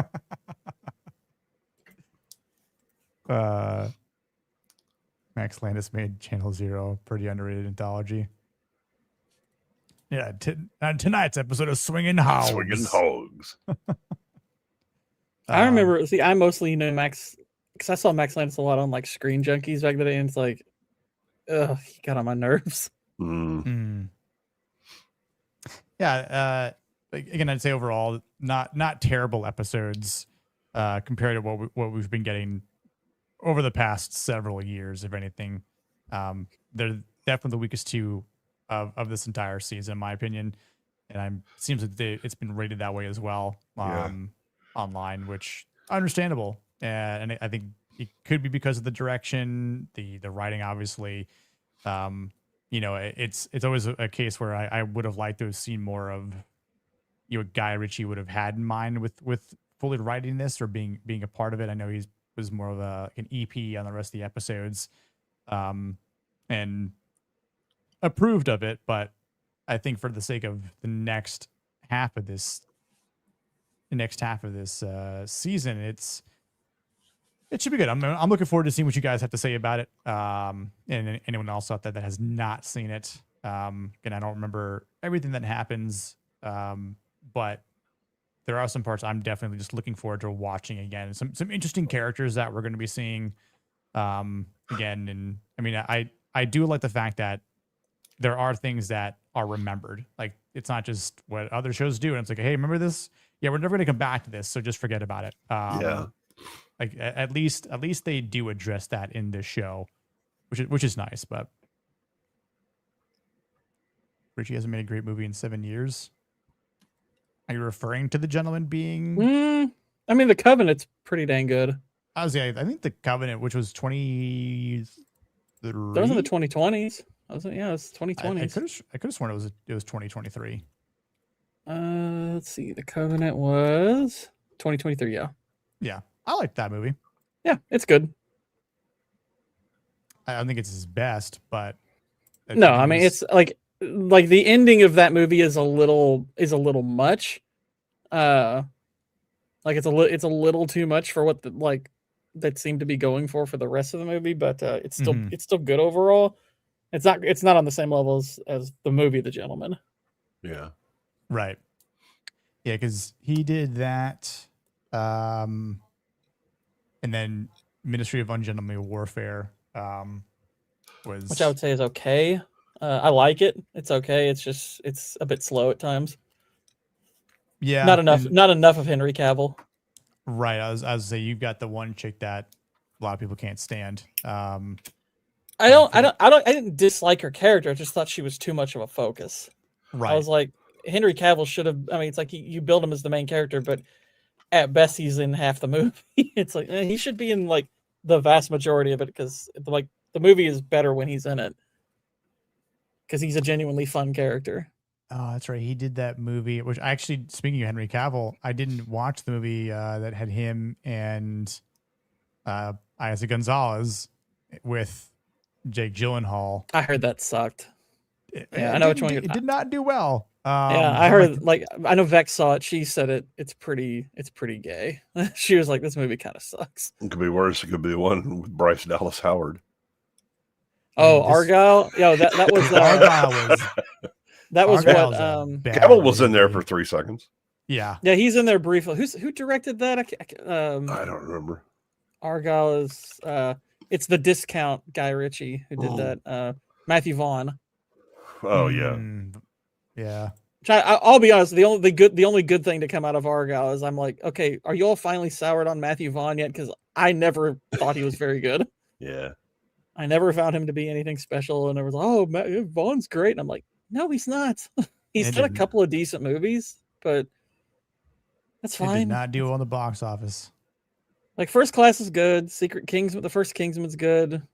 I liked Layer Cake. I think Kick-Ass is wildly overrated. I think it's just kind of average. And then after that, I was just like, I don't think much of what he does. He's got 2 new movies coming out that are currently in post-production. One of them's called like 4. He's got 4. This is just what I. Okay, no, post. Okay, yeah, because he's got 2 others in pre-production. Yeah, Wife and Dog, an upcoming thriller film written and directed by Guy Ritchie. Oh, Guy Ritchie. I thought you were talking about Matthew Vaughn. Okay. No, I was Guy Ritchie. What the hell is this movie about? Maybe it's a remake of A Boy and His Dog with Don Johnson. It has Benedict Cumberbatch, Rosamund Pike, Cosmo Jarvis, James Norton, Patty Considine, Anthony Hopkins. Interesting. It's a good cast.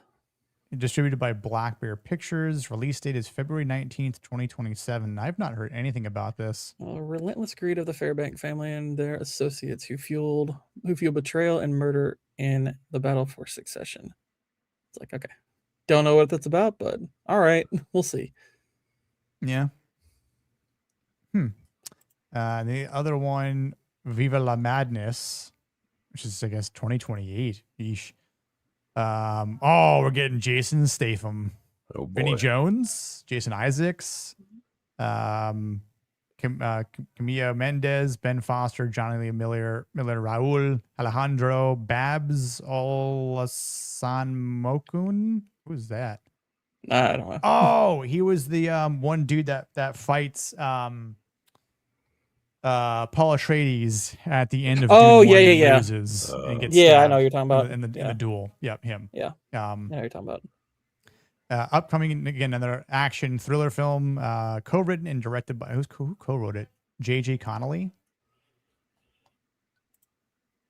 known for writing the crime novel Layer Cake. Okay. Which, that's a Matthew Vaughn movie. Yeah. Yep. I guess. So Layer Cake's solid. Connolly wrote a follow-up novel, Viva la Madness, and someone wrote the screenplay for its coming film adaptation. Okay. So it's based off of a 2011 novel. I mean, both movies definitely sound like Guy Ritchie movies. So 100%. From all it says, it can be good or Jason bad. Statham, Jason Statham as a drug dealer. So Jason Statham is Jason Statham. Yeah. Mm-hmm. I'm the drug dealer. Yeah. I think the last of his Guy Ritchie movies I saw was probably Wrath of Man, which is entertaining, but it's like a one-off. It's like any other Jason Statham movie. You watch it once, it was like, okay, it was fun. Yeah. But I've seen it before. That existed. It was like many other of his movies. Yeah, King Arthur, man. It's many such cases, the movie. Rinse and repeat. Yep. I like Charlie Hunnam, but man, that King Arthur movie was just not good. Charlie Hunnam has terrible taste in movie jobs that he takes. What movie did you say? King Arthur from Guy Ritchie. I didn't see it. I didn't even watch that one. No, you're not missing out on anything. no. But like again, I love Charlie Hunnam in the Gentleman movie. Like, Yeah. he's got a great line that I cannot wait to clip. And play on the super chat. So I think I have. It's like he's like 1 out of every 6 things he does is pretty good. Or it's like he occasionally ends up. Yeah. It's like he occasionally ends up in something good where you're like, oh, nice. He gets to be in something of relatively good quality. And you're like, well, I'll see you again in about 10 years with your next piece. Yeah. Unfortunately, the next one you'll choose is Rebel Moon. Oh no. That was God, he was in that. Yes, he was. Yes, he was. Mistakes He was also in the Lost City of Z. Yep. Mm-hmm. Holy shit, was that bad? I was on a flight from New York back to KC. It was like, all right, I'll watch this. I watched it, and I was like, I'm ready to jump out of this fucking plane. This is terrible. So yeah, The Gentleman, good movie with him in it. What's funny, he's gotten to work with like well-known directors since Sons of Anarchy, but it's always like with some like right after Sons of Anarchy, he gets to work with Del Toro, but it's Crimson Peak. It's like, oh okay. Oh, and then it's like, oh, let's work with Guy Ritchie, and it's like, okay, cool. We get to work with Guy Ritchie immediately, and it's like, well, but it's King Arthur Legend. It's like, oh, okay. I mean, I think he was good in Pacific Rim, and which I enjoy that movie. Yeah, I mean, Pacific Rim's fun. It's really dumb, and it like some people saying it's like the greatest thing ever. It's like, okay, calm down. That movie, it's as dumb as like a Transformers movie, but it's more fun. Hold on. It's so funny that Vex just popped up. Vex, would you care to say, in your opinion, what movie, or I should say, which Guillermo del Toro is the best movie? Oh, I know she loves Pacific Rim. Which I don't know. I don't know what movie I'd say is his best. Pan's Labyrinth is his best movie. It's not even close. Probably that. I don't even think it's especially close. And I would say probably Hellboy 2 after that. You like Hellboy 2 over Hellboy 1? Yeah. Yeah. I really like Hellboy. I actually think Hellboy 2 is a significant step over 1. And I like 1. 1's good, but I was really impressed with 2. Yeah.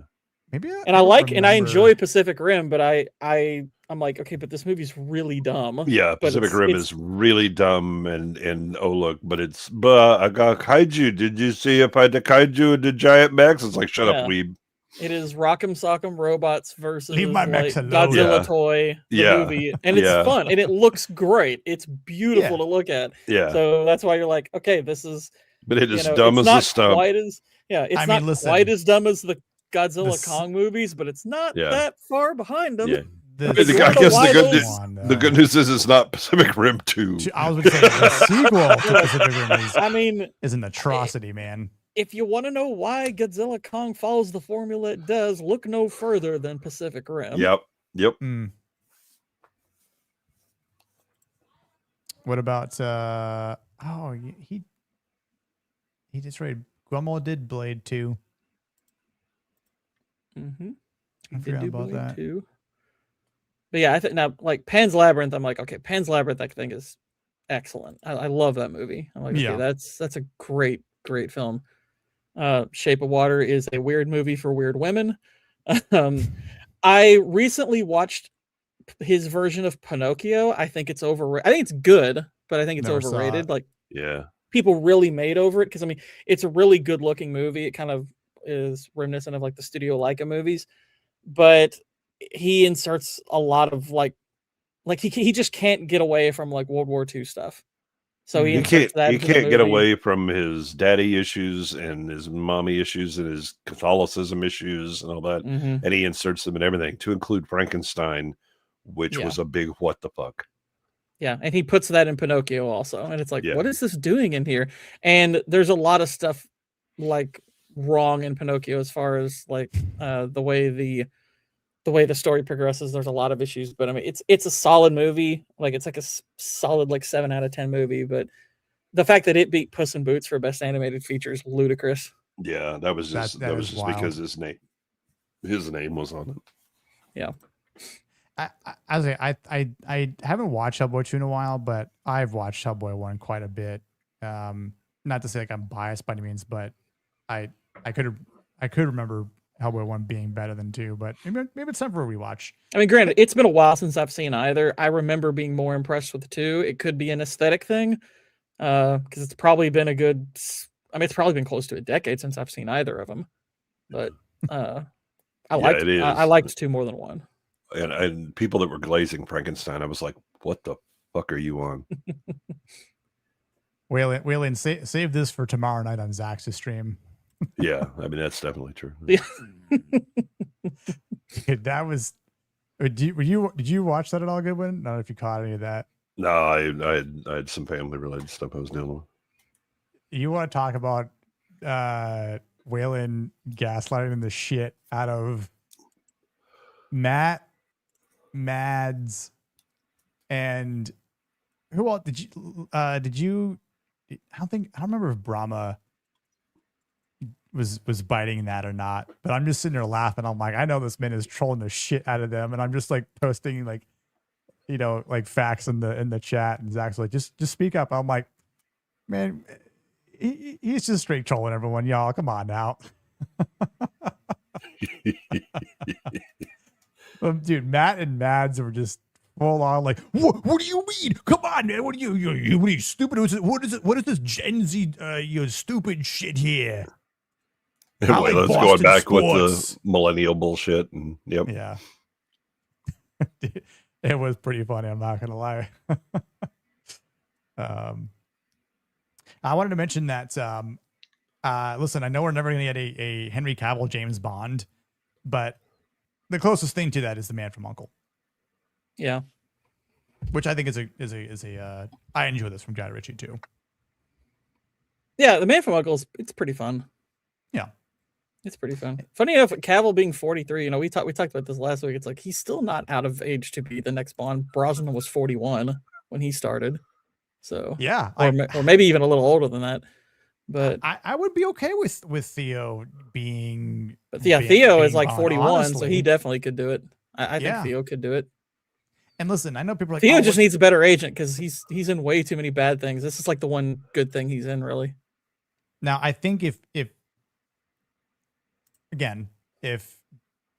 Guy Ritchie was writing and directing, and maybe having the movie co-written by someone who's, you would kind of keep Guy Ritchie a bit between the lines, to write a Bond movie, and if Theo James was Bond, I think you'd have a pretty good movie. I think you'd have a better movie than the Daniel Craig movies for sure, which is a step up.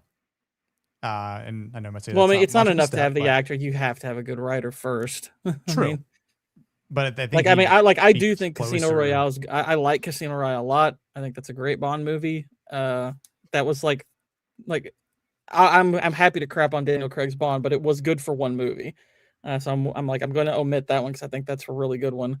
And granted, it's helped by having like Eva Green as the Bond girl. She's fantastic. You've got Mads Mikkelsen as Lashif. He's excellent. Yep. So there's a lot of things they do really, really well in that movie. Granted, there's also, it's not a perfect movie. There's a lot of silly stuff in it as well. The poker scene at the end is ridiculous.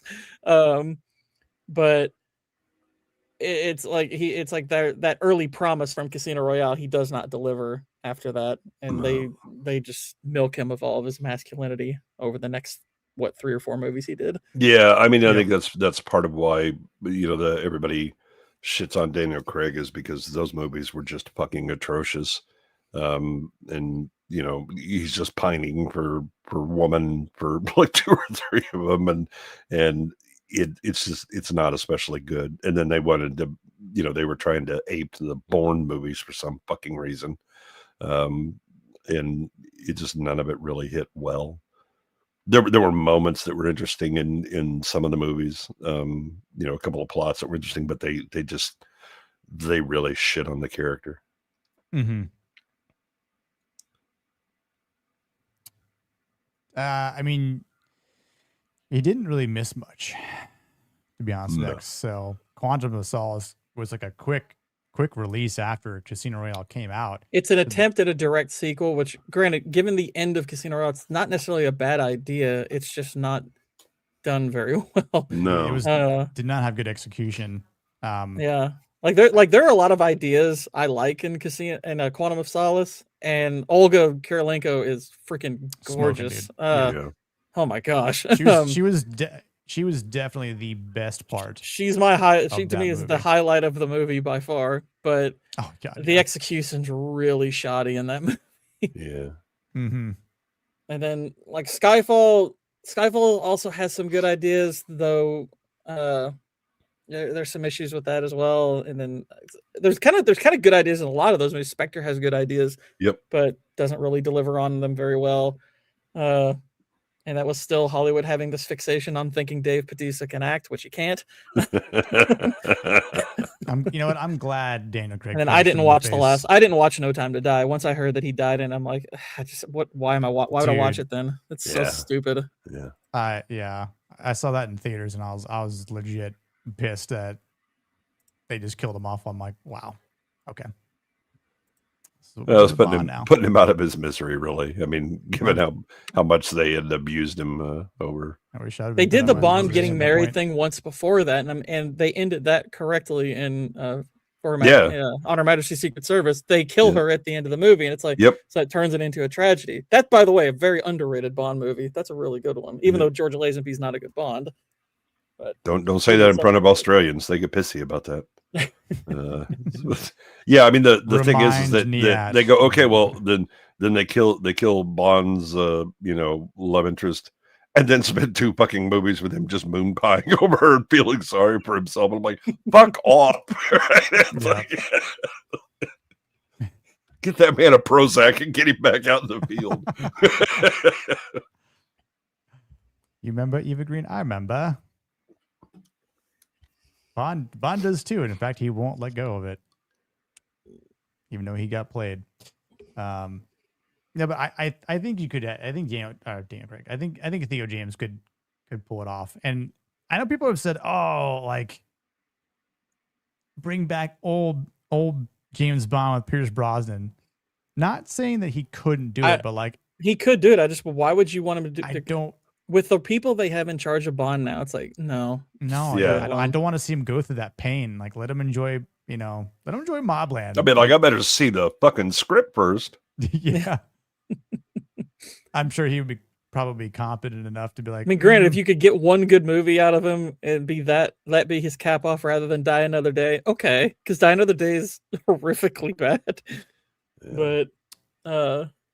But yeah, the idea of him coming back, it's like, look, I get the concept is intriguing, but look who's in charge. Yeah. There again, I feel like seeing Henry Cavill in Mission Impossible Fallout as the bad guy, as the villain, was good. And I really like him in that movie. I think if he was a Bond villain at that point too, like I think the funny thing is if he had if he'd been cast as a Bond villain, which I think he would have done well, but it would have been too repetitious at that point. He doesn't do villains well. I'm sorry. I mean, the Mission Impossible is great because he reloads his biceps. Cool story, bro. But I mean, he's not really menacing.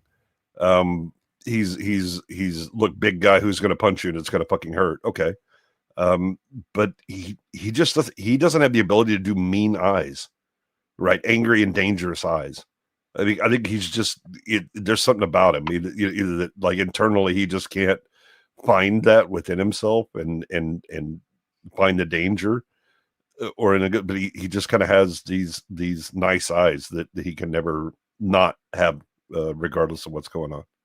He has eyes for mesmerizing people like Vince. What if you could go the Justice League route and CGI eyes? Yeah, clearly. Yeah. Well, let's put his upper lip on his eyes and see if that works. He wasn't meant to be menacing. He's meant to be slick AF, which he was, and so are the ladies. Right, but that's fine in that movie. The thing is that if you want him to be Bond or you want him to be a villain in Bond, he has to actually be menacing. He has to be dangerous. He did have cold eyes in Man from Uncle. I don't really remember him having in that movie. Of course, it's been a long time since I've seen that. I think I saw it when it came out, and then that was the last time I saw it. I think I own it on DVD. So I was like, oh. I think I have a digital copy of it. Could be that too. I don't remember. I'll have to check my library. He did. Well, and he was okay. So we got the lady confirmation from Vex. I don't listen to her. She's too busy sliding around on the chair to even wonder what his eyes are doing. She has dangerous eyes when he's on screen. Don't most women at that point? Yeah, pretty much. When he shoots at the Russian at the beginning, his eyes were perfect for Bond. Okay, now I don't remember it off the top of my head, but we're gonna do some live research. Let's see if I can pull this up real quick. Javier, like you could have had him in Skyfall when Javier Bardem kills him. He's like, "M had her chance."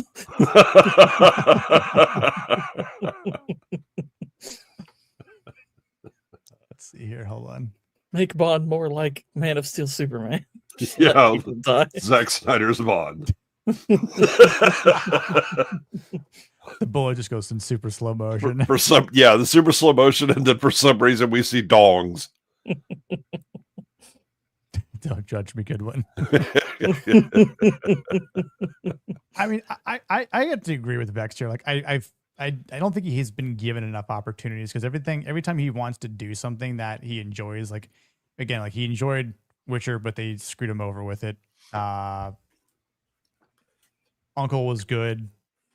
I don't think he got screwed on that, but everything else is just like he just does not have a good agent. Which isn't the Rock agent the same one that he has?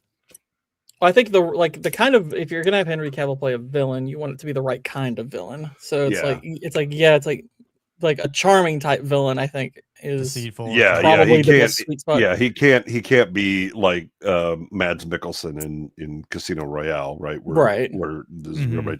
Yeah, he has to be kind of the charming type that is just kind of happy-go-lucky with things, and then like he works in Fallout because he's imposing. Right. And I think he plays he's just that physically big. Yeah. Yeah, he's physically big, and he knows how to carry himself that way, and that works fine. Yeah. But yeah, if you're gonna have him be like a main Bond villain, it's like you've got to play it just right. Yeah. Which I would be down with. It's like I'd like the idea of him having being a villain who's like kind of having fun being a villain, which I don't think we get enough of those anymore. Yeah, I mean, we used to get those quite a bit in Bond movies. Mm-hmm. I mean, Goldfinger. Mm-hmm. No, yeah. Mr. Bond, I expect you to die. Yeah. I mean, even like Alec in GoldenEye, he's having some fun doing that, and it's like, yeah, that works good. I like that. Yep. Let Cavill have a little bit of fun being the bad guy, and then probably have something that could work pretty well. Which again, I think he just hasn't been given good opportunities. With I don't blame him for trying, but charming Cavill villain. Mm-hmm. He left the Rock's wife, but it's not gotten much better. Yeah, no, yeah. I mean, again, you can point at the agent all you want, but he took the roles. He should have known what he was getting into, and at least to Witcher's credit, what the Witcher, he was like, all right, fuck this shit, I'm out, and left, right? But I'm not sure that he's learned. And I think that's the other part of it, is that he gets into business relationships where he thinks, oh, we're all friends or whatever. And I was like, you're not. And there's not enough protection over himself. But I think he's fucked over this 40K live action. And I think he's now stuck doing the animation stuff. Right. You brought in a director where I was like, I'm sorry, what? Who's doing this? This is a bad idea. Yeah, I mean, I get the concern behind it.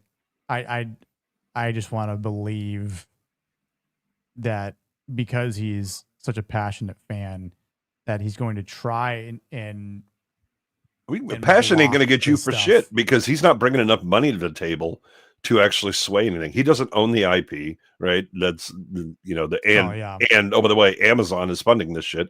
So have a nice day. What do you bring into the table? Passion, big fucking deal. We can pay somebody to come in here and they will passionately do what the fuck we said. No, and you're right. But I think two things will happen, right? If it's good, then news will spread, the hype will continue to build, and I'm not gonna say that people that said that right were right. It's not even about boasting. It's just a matter of going, well, okay, Cavill finally delivered, and we might actually have something that's actually good that's based on no, I get that, but the thing is, you never get to good because the two main swinging dicks in that relationship are both people that don't seem to give a fuck, right? I mean, the Amazon certainly doesn't. Look at the fine products they've been turning out recently, right? And then the people that own the IP are like, oh, and we need to be woke, and here's our female custodies and all that, just shitting on lore right and left, right? And doing all that. So, okay, well, if those two aren't in it, his passion means fuck all. He may be able to deliver a good animated because they'll overlook it, much like DC overlooks animation. Or Marvel did right up until Bo made something good enough that Feige got a little jealous and, oh my God, I need to take that over, and they've turned it back to shit.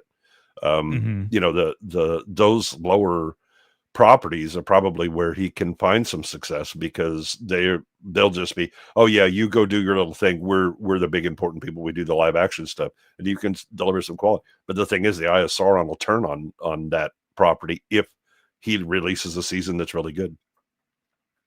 Yeah, and I think too, if it's bad and he tried its best, but if it actually is bad in the end, people will see for what it is. Especially the vast majority of 40K fans. Like I'm a Warhammer fan, but there are people out there who are uber fans, or super fans, far more than I am, and that is just a fan base that has not yet exploded on the internet. Dude, they shit on Tolkien and we're like, no, it's good. Let's just keep making this shit. Mm-hmm. Yeah. What the fuck do you think that they're going to treat 40K any differently? I mean, again, Games Workshop is like, oh, here's female custodians. Everybody was like, hold up. I've got the documents to prove this is some bullshit. And this is like, no, we're in charge. Yeah, it's true, Waylon. Yeah, I mean, I think, well, we've already seen what wonderful news and displays that Rings of Power Season 3 is presenting us. So yeah, I can't imagine those ratings being any higher than they were as Season 2 has dropped off. Now imagine the kind of care that they showed for Tolkien being applied to 40K, and you might have some idea what this live action 40K is going to be like. Oh yeah, and that's where my concern lies. Right? I think animated is probably the best way to do 40K anyway, especially if you're doing like 3D animation. Oh yeah, and didn't they announce? Did they announce they were going to be doing like a whole new season? I think of Warhammer 40K animation. I know that they so Games Workshop ended up hiring the guy who did the Astartes stuff on YouTube. Yeah. To do their stuff, but I could have sworn it wasn't it based off of the Secret Level. Yeah, he was one of the ones that did some of the work on that. Right. Which again, I think that would be cool. I mean, a lot of the fan. Yeah, that's the animation side that Cavill's supposed to be involved with is having the Secret Level crew that did the 40K being involved with that and all that. Right. And I think, and again, that could be successful, and I think will probably be more successful because I think what you're going to get is Master Cheeks / Rings of Power for 40K on the live action side. I think that the animation side is where you can actually deliver something good. It's a good point, Vex. Well, I hope it works out for him. I really do. I think he's deserving of it, but Yeah, like I was just about to say the same thing, Goodwin, where I think the animated portion of 40K could end up being better than the live action. And if that's the case, and knowing that, well, Henry had a bigger hand to play, more involvement at that point, and who knows what he'll actually admit to. I mean, maybe he can't at that point, but I think it could show just based on what we're seeing from the quality of writing, maybe even directing at that point too, and the production value, which I think it's kind of hard to screw up 40K animation. I mean, it can be done, but Yeah. you know, it I was definitely to can be say, done. I've seen some of the 40K stuff that Games Workshop put out. It's not the best. Yeah, I think I mean my 40K itch, you know, I scratch it with Space King. Because that's actually the best of the of 40K nowadays. Those guys are great. I think there's actually a new episode that comes out in a week for that. Oh, But really? Space King is hilarious. Hmm. It's basically Oh, like 40K nerds doing their kind of own version in a comic way. So you have Hate Monger with the hate mace. And this is a great episode where, well, there's a short where he's talking about how women are bad. You know, then there's another one where he's educating an AI and he's teaching him about per capita. And did you know? What The AI goes insane and hates everybody because Hate Monger's been his tutor.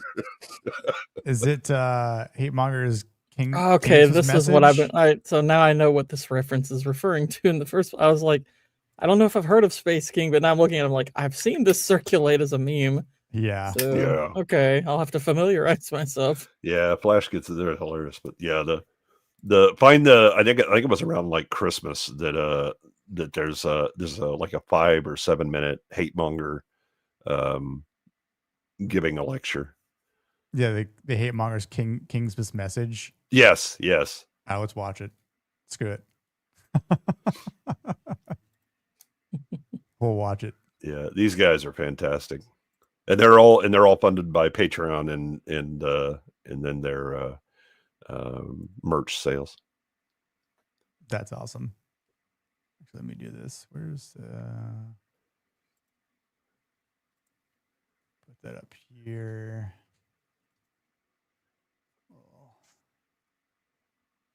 Full screen that, and then share. All right. Oh, it's not too loud, but let's play it. Brothers, there is a war on Kingsmas, and we all know it.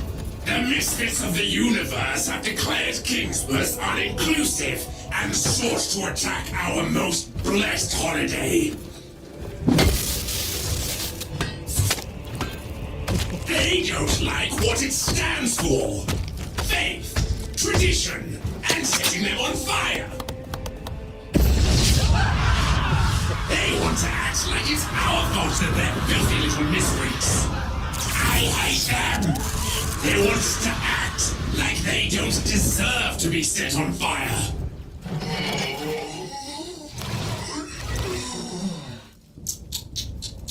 And what do they want to replace it with? That's right. Xmas. A wholesale rejection of our Lord and Savior. They just don't want to be set on fire.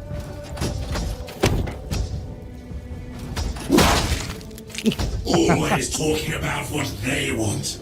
Never asking what he wants. Please, Space King, if you can hear me, tell me your desires.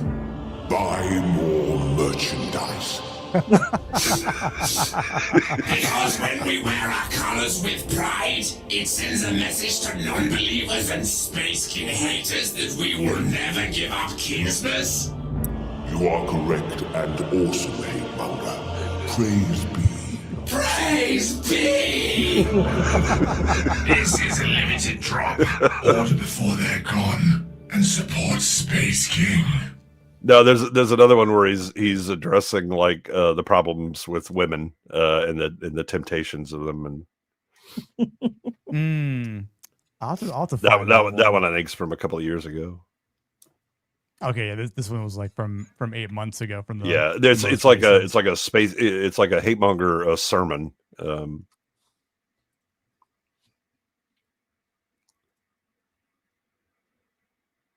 Nice. I'll have to. But yeah, these I love Space King. They are hilarious. Sweet. So for next week, I know this might be a big endeavor, but we're gonna try and watch Bow episode. FOMO episodes. So we got the whole second half of season 1. We're gonna be watching it, covering it all, and just giving us the entire plot. We're gonna look at all the characters and see their arcs, the development, and maybe just how this show leads up to season 2, which comes out on September 3rd. So, which I'm looking forward to, and I'm going to be curious to see how things continue on after this season here. But what do you gentlemen have lined up for the rest of the week? No more streams, but I do have a video that should be dropping sometime this week. I'm hoping to have it finished by tomorrow and probably released Thursday or Friday. Nice. What's the video on? It's 25 years since the release of Harry Potter, so I'll be recounting right. and riffing on the first one. That is right. Yeah, looking forward to that for sure, man. Good one. What about you? You streaming anywhere else? Tomorrow probably on Browns. Browns. Then I don't know if Niad is gonna be up and about and feeling well enough to do the Friday show for the Minority Report or not. I guess we'll find out. I did. Yeah, he'd had like a fever really bad for like 5 days. Oh damn! Kind of knocked him out, but he seems to be back now. Earlier today on Blue Collars, we watched the excellent George C. Scott and Joanne Woodward movie, They Might Be Giants. And if you haven't seen it, you need to see it. Great movie. All right. Oh, it is a great movie. Great movie. Yep. I was listening to a little bit of that while I was working today, and yeah, that was good. I mean, good stream. Great movie. Definitely recommend checking that out for sure. Yeah. I mean, it's just criminally underseen. Yep. Yeah, absolutely.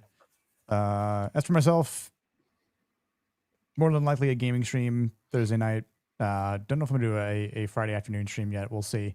I have a couple of floating ideas, but see what's going on with work. And then Mask of Zorro on Monday. And then we'll be back here Tuesday night for episodes 5, 6, 7, and 8 to cap off season 1 of The Gentleman. Who can we raid? Let's see. We've got Brawler is doing a review on Labyrinth. And we got Cole Hauser playing a game.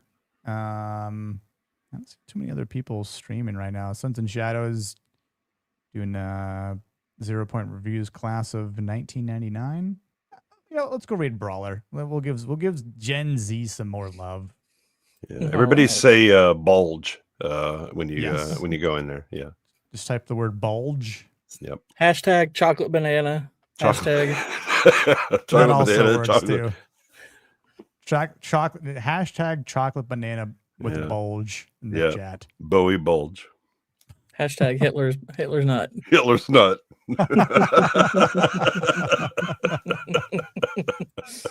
Bulge, exactly like that, Jax. Exactly. Yeah. Yep. I'm gonna do it too.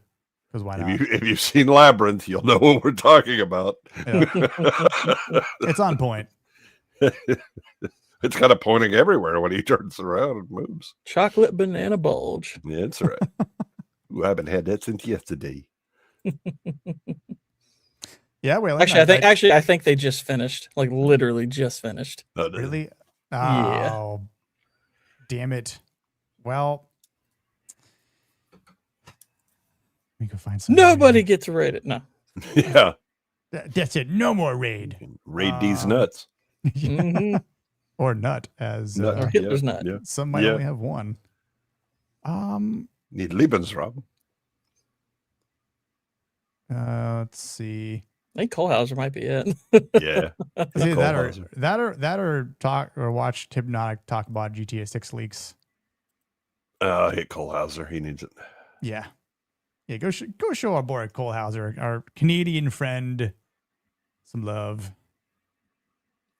And you could still say hashtag chocolate banana. Kind of, Yeah. it works. Kohlhauser will appreciate that. I think. Yeah, I was like, he'll actually appreciate And bulge. it. And bulge. He'll be far less confused than Brawler would be. Yeah. And maybe Hitler's nut. That he'll also appreciate that. All those are acceptable to throw in the chat for Kohlhauser, guys.